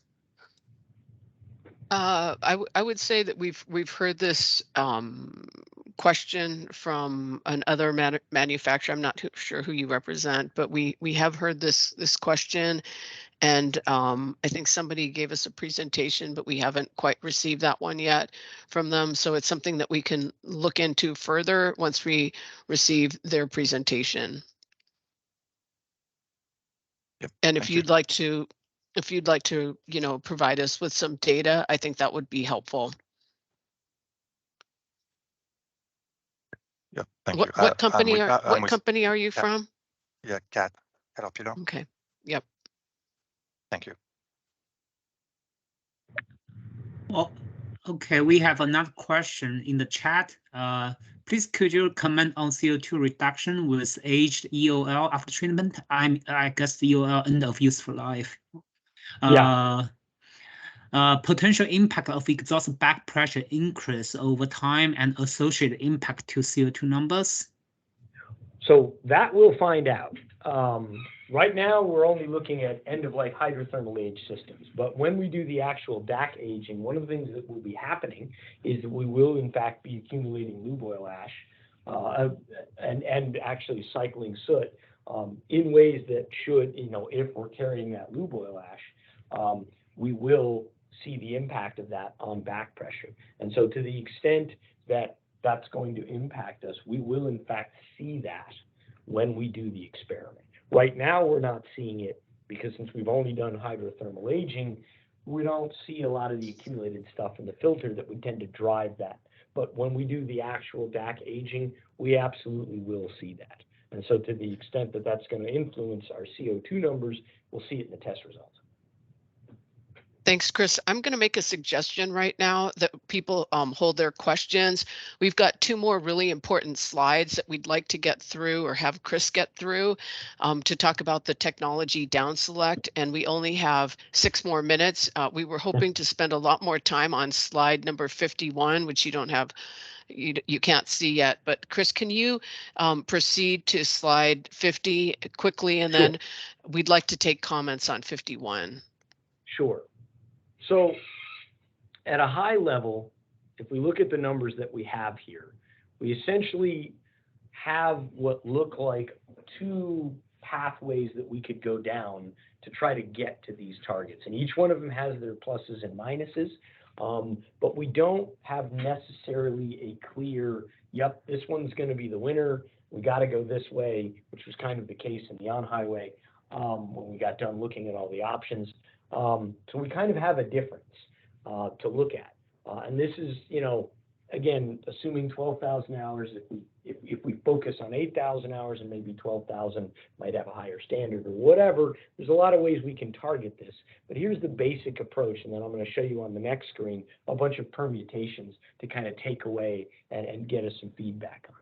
So the first pathway is to stick with this conventional system after treatment architecture, DOC, DPF, SCR, albeit it's a little bit bigger, but not vastly bigger. We use the e-heater and the dynamic skip fire, and that combination gets us, it certainly meets or exceeds our CO2 targets across the board. So it's probably the better CO2 version of this. It has slightly worse projected margins, but again, we haven't done the durability. And it's worth noting that we don't have an upstream SCR in this case. So the reaction of the system to aging is a little bit more in the bounds of what we might expect. And because all of the SCR is essentially protected, maybe that gives us a little bit more robustness. Who knows, right? So there's a little bit less degradation risk, or a little bit more of a known category. The other approach is, but we've got dynamic skip fire, we've got the e-heater, there's some electrical complexity to go with there, there's more engine complexity. Those are things to consider. On the other side, we could go with the light off SCR approach. So we have a more complicated after treatment. So we're adding light off SCR dual dosing with heated def to a conventional after treatment package. We're not increasing the size of the package all that much, but we are still increasing the packaging complexity, even if the catalyst package is the same size, because I got to find room for another doser and mixer. So that I want to say that's nothing. If we don't use DSF with this combination, we can still get to our targets, but our CO2 targets, we do fall off a little bit on the CO2 targets. We still are in range, except for the RMC, if that matters. We're kind of on the bottom edge now, just a little bit out there. So that's worth considering. I don't know what CO2 standards, are going to look like. So we're a little bit out there, but on the other hand, we have better projected NOx margins for the NRTC and the ramp motorcycle. So that's a good thing. On the other hand, yet again, with an upstream catalyst, with the multifunction catalyst, we haven't subjected one of these to DAAAC aging yet. And because it's not protected the way the rest of the SCR is, so is there a little bit more risk of degradation? That's a hard one to answer. We have seen that dual SCR, dual dosing can give us some robustness against some aging factors, but it also puts a catalyst up in a spot where it could be more vulnerable. So we don't, that could be a little bit more degradation risk on that side. We could always, if we wanted to be complicated, add an e-heater to it after the fact if it didn't work out, or use DSF in this case because it's still there on the engine. We can always turn it back on. So to some extent, if we do this, it doesn't work as well as we want, well, then we've got a more complicated system that we demonstrate at the end of the day by turning on one of these other levers. One thought that we had is the way the numbers work out is if you had an e-heater in this system, and you were going maybe, depending on where the durability requirement goes, the e-heater added to what we already see for NOx margins might, if a given manufacturer was willing to tolerate a little bit more risk on margins, it might open the door to a combination that just might allow us to keep an open crankcase and get away with it. That's not something we're going to demonstrate here, but it's something that's maybe worth thinking about if this was the base approach that you were taking. If you had some spots that just were not compatible with closed crankcase. This system with a little bit of help might just give you room to get away with that. So it's worth considering. So in terms of trying to make these comparisons, what I'm going to leave you with to consider is here's a matrix of some different options that we put together. And what I'm doing up here is identifying the two that we just talked about as the two we might be thinking about, but there are other combinations to be done here. For instance, we could use DSF, our CDA option with our dual SCR dual dosing. That could be done. We do have, so here's our pathway 1 with conventional architecture, after treatment, conventional DEF. There is no upstream doser. We have dynamic skip fire and an E-heater. We get to these kinds of NOx margins that you see at 12,000 and 8,000 hours. And here are the CO2 reductions. When I note something in red, it means somehow we're not meeting a program target. That's a problem.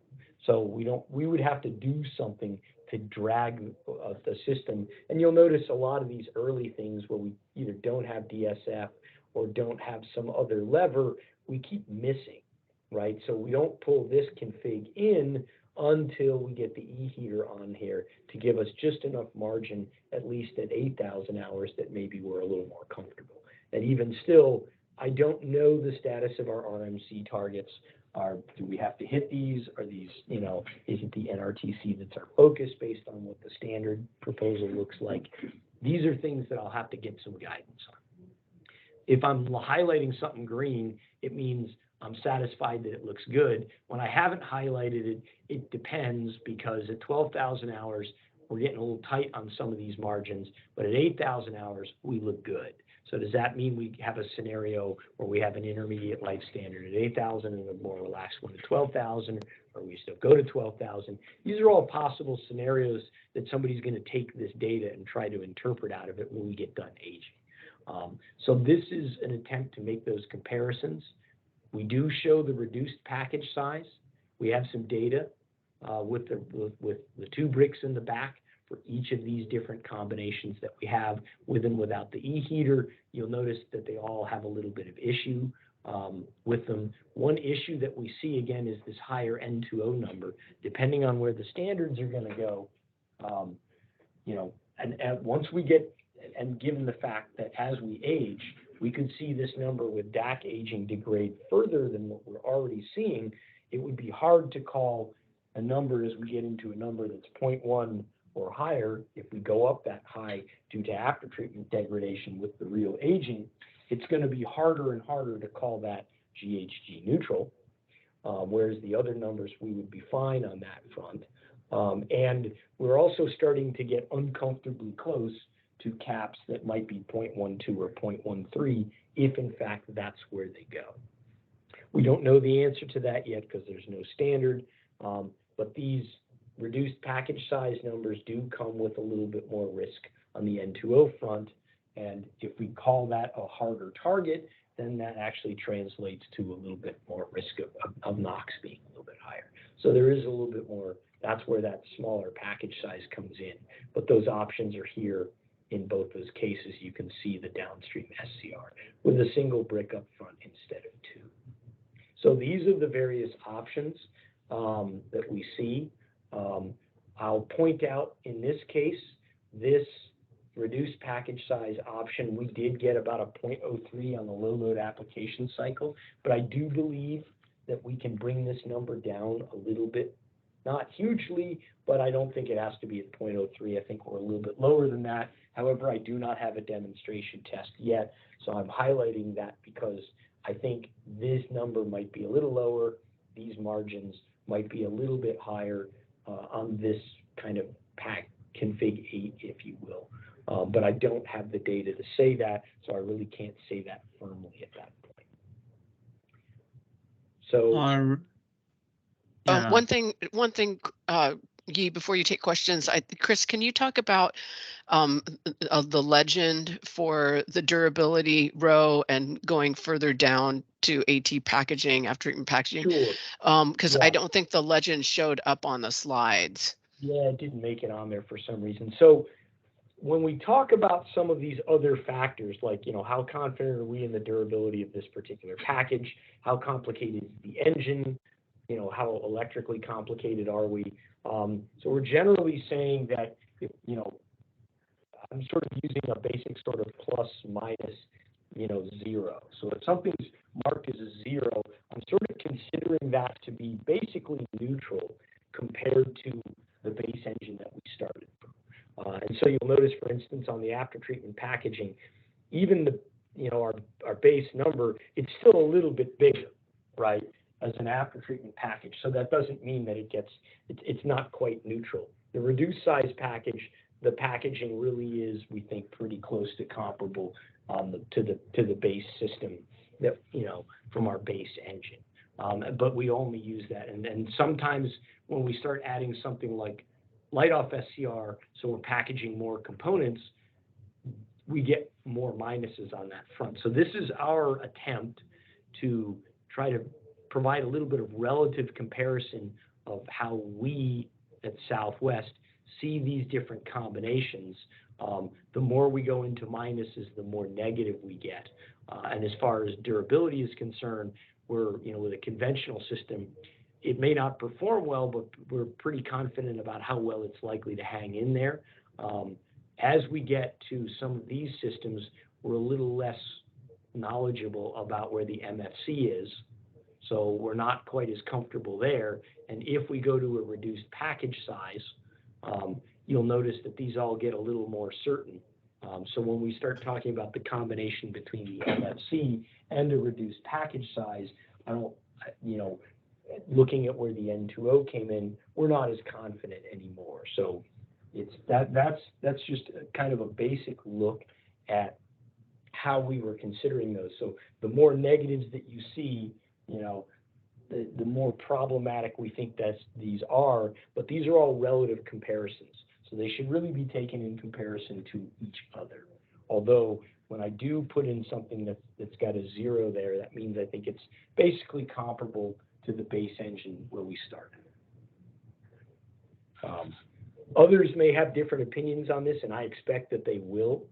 So this is one of those areas where here's our initial thought process and assessment, but we are open to feedback from all quarters about, now you should consider this a little more strongly, or no, this is really problematic. You really should think of it differently, right? We have to pick something. So this is a relative comparison. We have to choose something. And in the end, we'll pick something. We will age it and we'll get a result. There's no guarantee it's going to be this result in terms of margin at the end of the day. We'll see what we get. So, but from among these options, we have to choose something.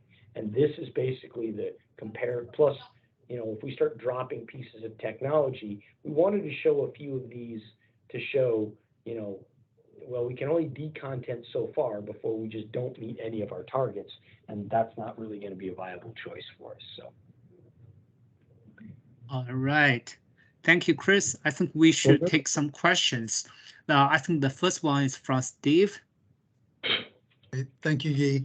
And I know we've run over time, so I'll try to keep it brief. I do have some comments. It's difficult for us at the association level to provide specific, technology recommendations because the individual direction of each individual OEM manufacturer may be different. So at the association level, I'm not sure that we'll be able to point to option 1, option 7, etc. But these things come to mind. Manufacturers can certainly deploy technology such as everything you've seen today, but it's when you get to the implementation phase that there are many, many challenges to consider. Two of the primary ones being packaging and margin, and both of those have a relationship to after-treatment size. So as you consider the down select options, please consider this issue of after-treatment size. And I think that has a tie-in to a commitment to 8,000 hours useful life, no increase to the hours for useful life. So for us, that is some guidance as you make the down select process. make it through the down select process. A second thing would be that you consider the full scope of the requirements, not just the dyno results, certification test results we've been focusing on with Chris today, but also the in-use requirements, operation on B20, and for example, what that can mean to a light-off SCR, idle emissions, these other factors that come into play outside of just the certification tests.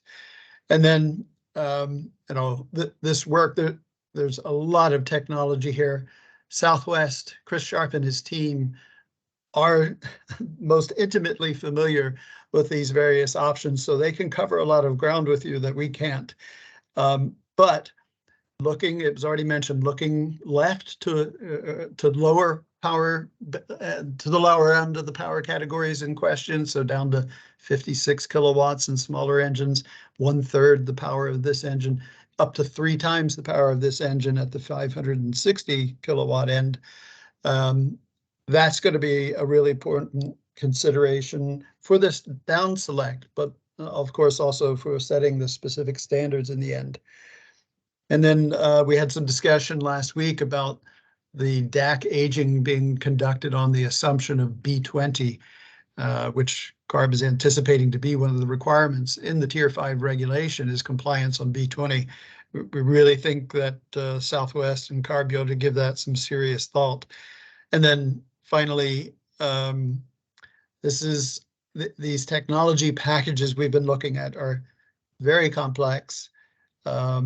You may see it as reused technology, but not in this way before, and with now even more complex control algorithms that will be facing new requirements like the low load cycle, 3BMA, maybe CO2 requirements, OBD, maybe it's coming at a later phase, but another technical challenge, potentially longer useful life. It's so very obvious, so evident, and I want to shout this from the rooftops, but I've got some 90 100 people. I'll make my case here. It's so critically important to ensure at least 4 years of lead time in the end. I know that's not the topic for this discussion. Thanks, Steve. I really appreciate your comments, and I took copious notes, and I do understand your concerns versus regarding packaging, margin, 8,000 hours, and as well as the B20. I just want to bring everybody else into the conversation that we did meet with EMA last week, and we talked about a consideration for perhaps using B20 as part of the DF plan. I just want to emphasize to you, Steve, and your members that was under consideration as a concept. It has not been work group, so I don't want you to get too, I just want to emphasize that it is a consideration. So, but nonetheless, I hear you loud and clear, Steve, and I appreciate that. I just want to give other people a chance to comment, but I did want to acknowledge your feedback. So thank you. Thank you, Jenna. All right, next in the line is Duka Kosmin. I hope I pronounced the name correctly. Yeah, it's perfect. Thank you. Volvo Construction Equipment. I pretty much have similar comments in line with Steve, but I would like to add that we have to take into account various components from different suppliers that might have different performances, and we can't base our choice on only one sort of type of test. You can have 2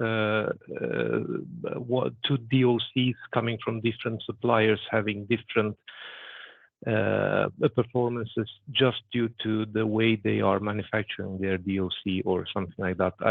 Dumbest example would be a AAA battery. If we compare GP with Duracell, maybe they have different performances. This is the case for our components as well, and we have to take that into account when taking a decision.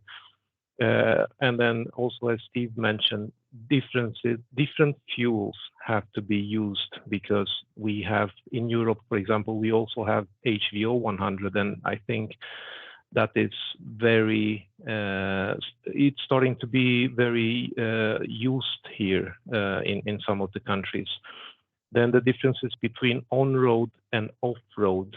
If I take a brief example on one of our machines, same machine, 2 different days, 3 different type of in-use test gave different results just because it was driven into a different way each time. And then the way that these machines are used could lead to differences, as I mentioned, at the same day level, not to say in time. And this was a machine with 2,000 hours old machine.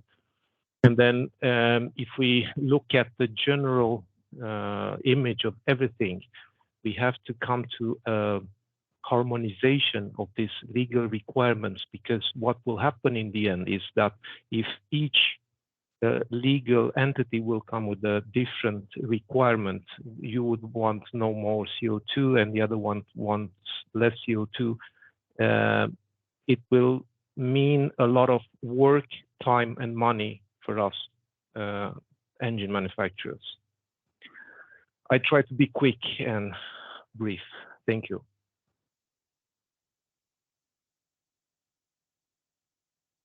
All right, thank you. I think the next is James Addison. Yes, James Addison from JCB here. And this is slightly related to one of Duka's points. So my question was, are the systems that have been demonstrated built with relatively conventional substrate and wash coat technology underpinning them? Would they be fairly widely available from a sort of variety of after-treatment suppliers? Or are they sort of underpinned by proprietary technology that might limit the number of suppliers that are available?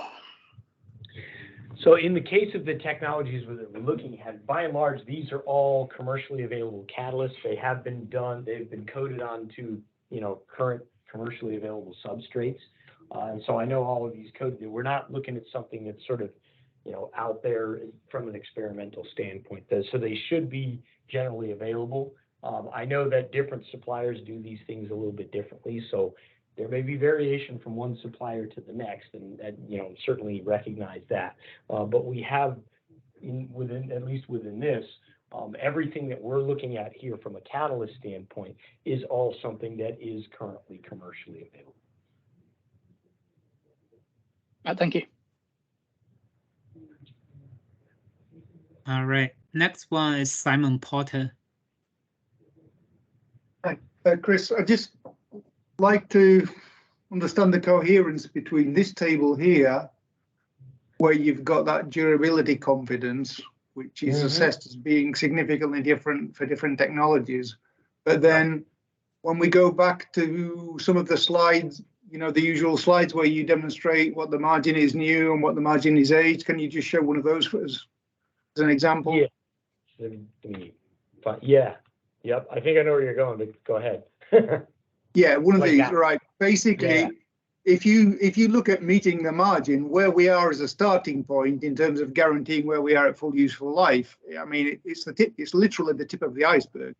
The amount of emissions we're producing new is a fraction of what you're saying you're expecting to produce once it's been aged. You're saying it's going to be literally an order of magnitude higher. So we are actually evaluating technologies on the little bit that's sticking out of the water, and we're hoping that what goes on under the water is proportional.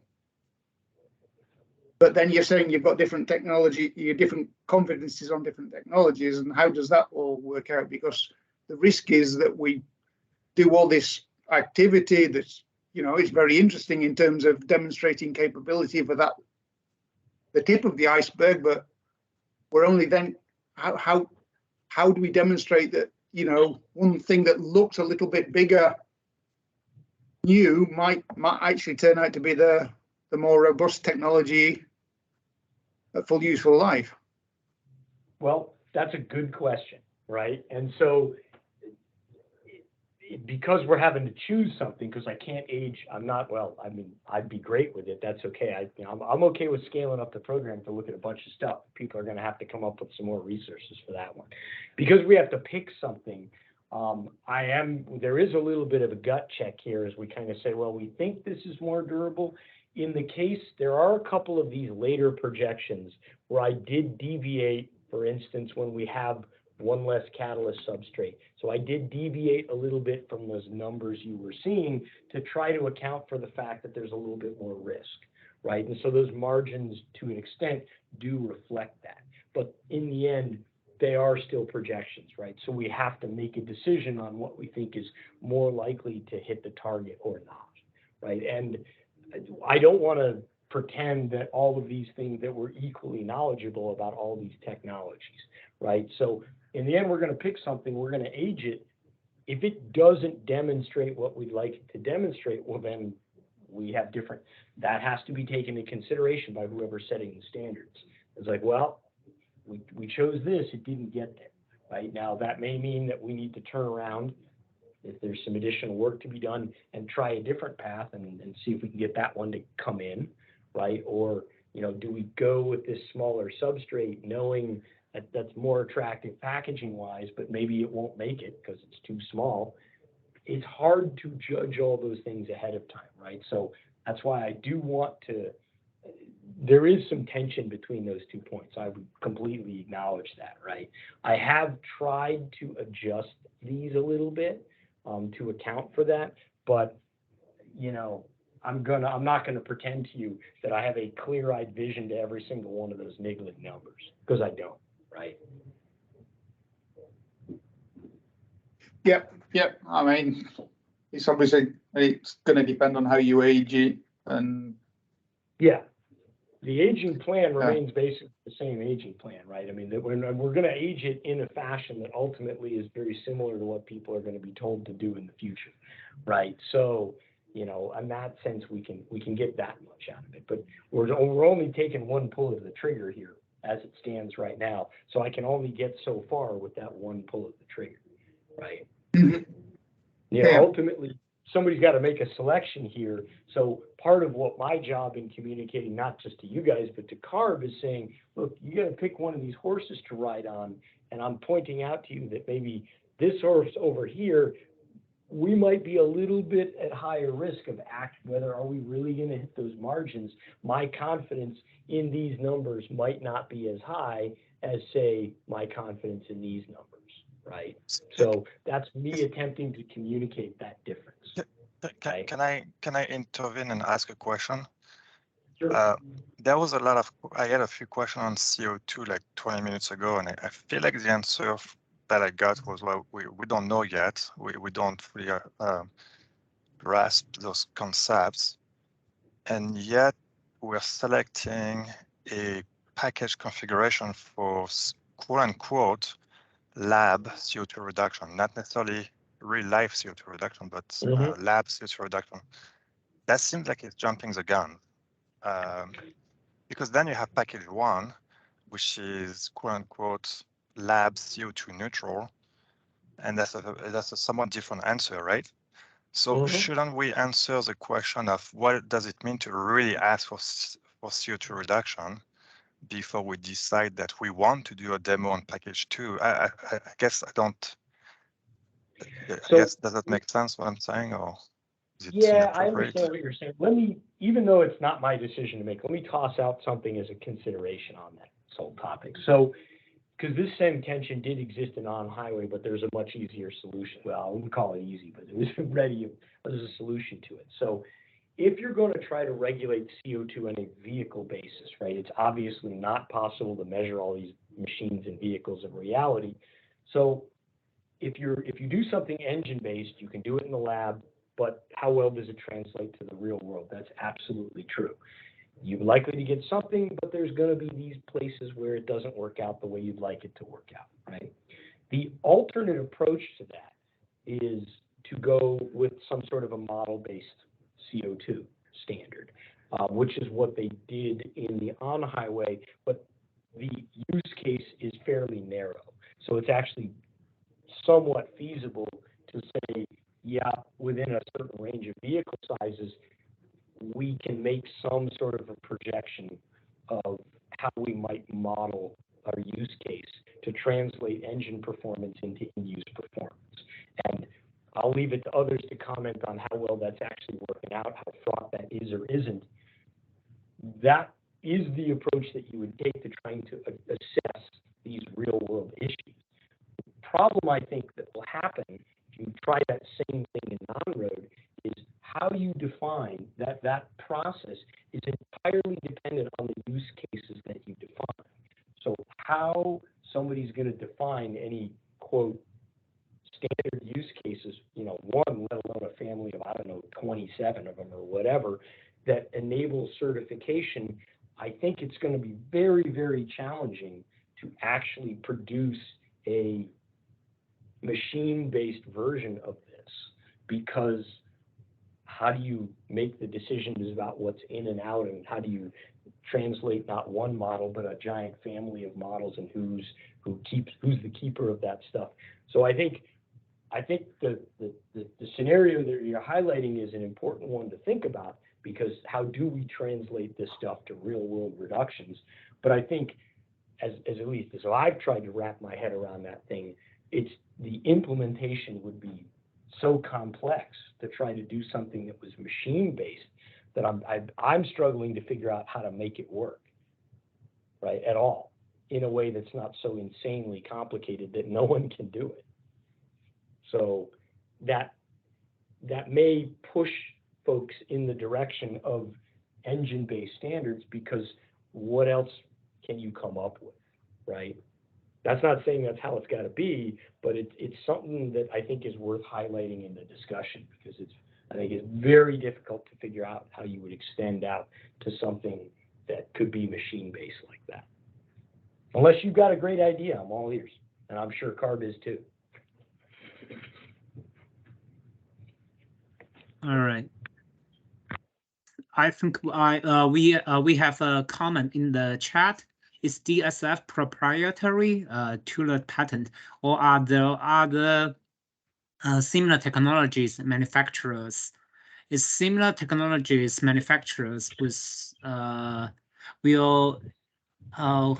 Southwest and CARB also evaluate this similar non-proprietary technologies?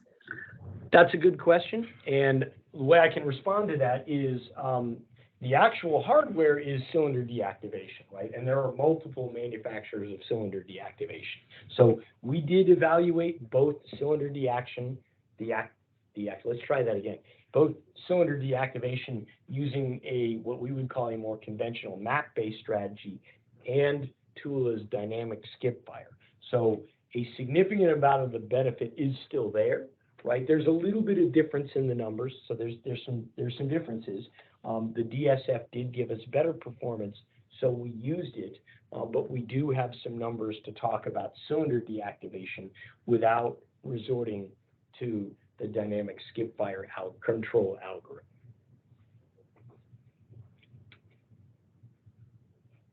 All right, thank you, Chris. The next one is Kevin Brown from Mika. Hi, Chris. Just, I hope this is a simple question.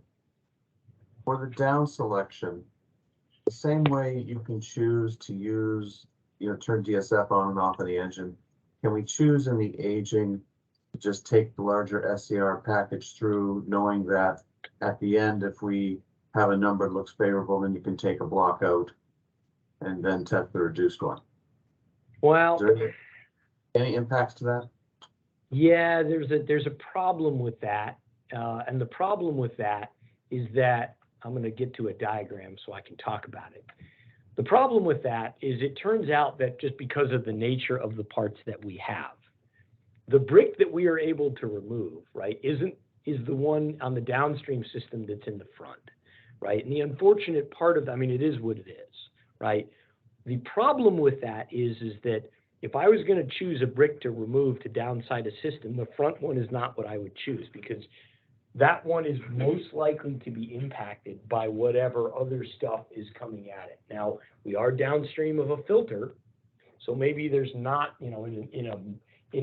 with a light-off SCR, maybe that's not such a big deal, because this catalyst is more protected, and it's more likely that a lot of the lube oil poisons, although sulfur will go everywhere, are more likely to impact that upstream catalyst, And with the filter, it's less of an impact, but still we run the risk if we pull this front brick, which again usually sees, you know, more exothermic, more whatever is coming through, it's going to hit that first.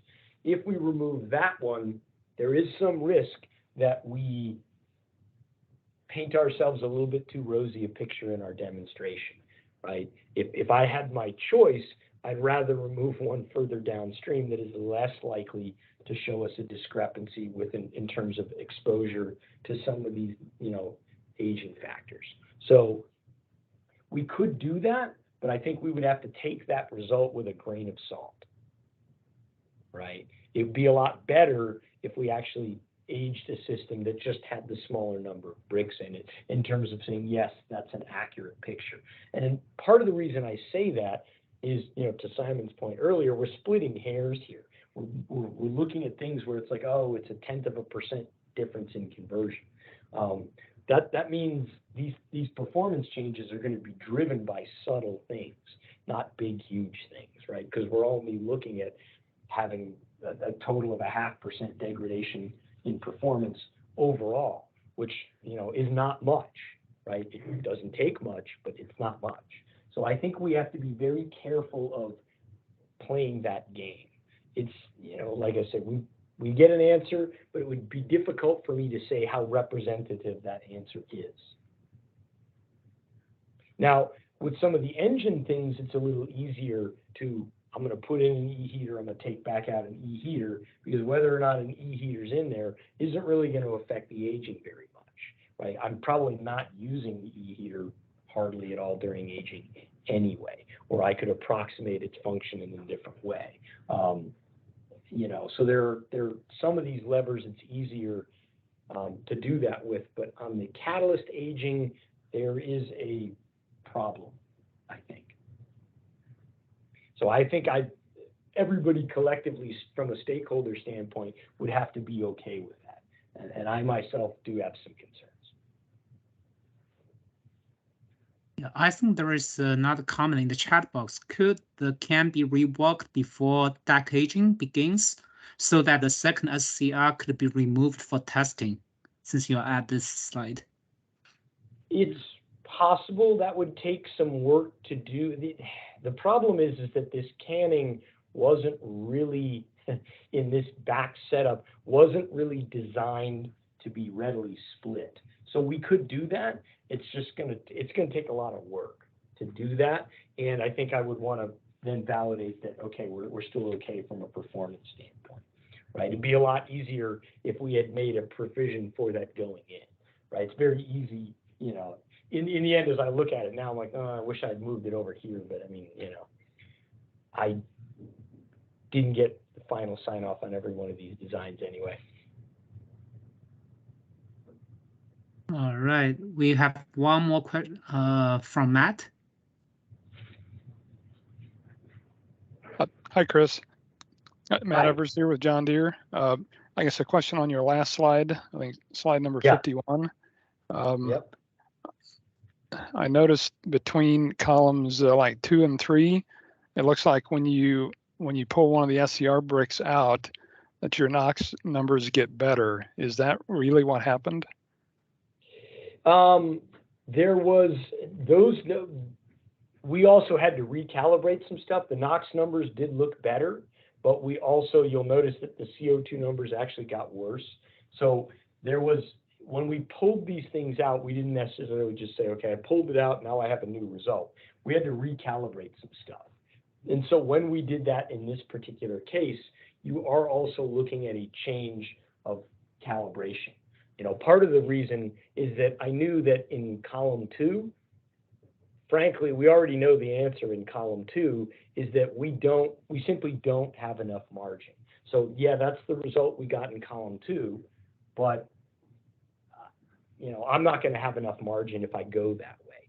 So when we did column 3, we did pull it out. We had to recalibrate anyway. We make some choices in calibration. Where we ended up landing that one was we gave up some CO2, but we did have more thermal management, so that produced a little bit better NOx result at the start. So this is one of those times when it all makes sense when we're moving forward, going through a long, drawn-out development process. This is one of those times when, as I'm constructing a comparison table, I look back and go, boy, I wish I'd done this instead, but I didn't quite have that for a comparison.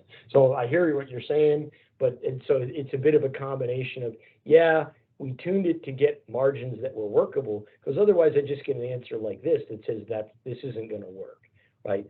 But now I have a CO2 problem. So, you know. All right, thanks.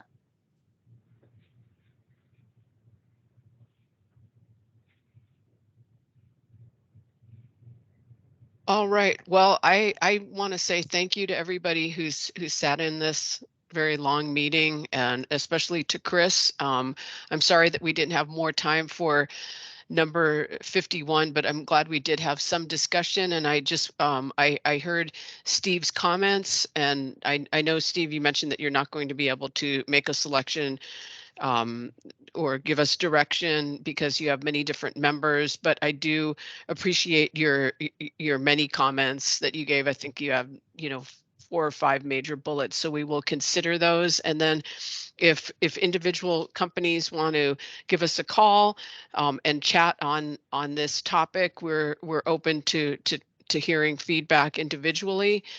So I did want to mention that, and I don't know if Yi wants to say anything else. No, I just want to appreciate all the comments we received today, and we are taking the notes, and we will consider all the comments. Just as a quick aside, for anybody that is looking at sending in some comments, we'll, Southland, we're also open to hearing stuff. And if, as part of that commenting, anybody has specific questions, that there's some information they needed a little more info, or wanted to ask a different question on the outside, please feel free to reach out to me at Southwest, and I'll get you whatever information you need to kind of help that process along. I think, Chris, there was a comment by David Heaton, and he says, can you share the results digitally? And so I'm not, I think that Yi put in the chat that he'll have to contact you directly. But I guess I will say that we will share the slides and we'll post them on our website. And also we have the recording. So I encourage you to just contact Chris. I wanted to directly answer David's question. Yeah, because we don't have the temperatures, flows, or electrical kilowatts. I mean, we have all that stuff, but we haven't handed out. I think typically what we've tried to do on those, and some of it I also have to be careful in that some of the data that's captured within these files is actually proprietary data that I can't hand over for the continuous stuff. But generally, we do try to answer those requests to the degree that we can when we get them. But sort of from a blanket, hey, here's all these configs and here's all the continuous data from all these cycles. That isn't something that I think we're in a position to do very easily. All right. Well, thank you, everybody, and stay tuned for our decision. Thank you so much. Bye-bye. Thank you. Bye. Thanks, everybody.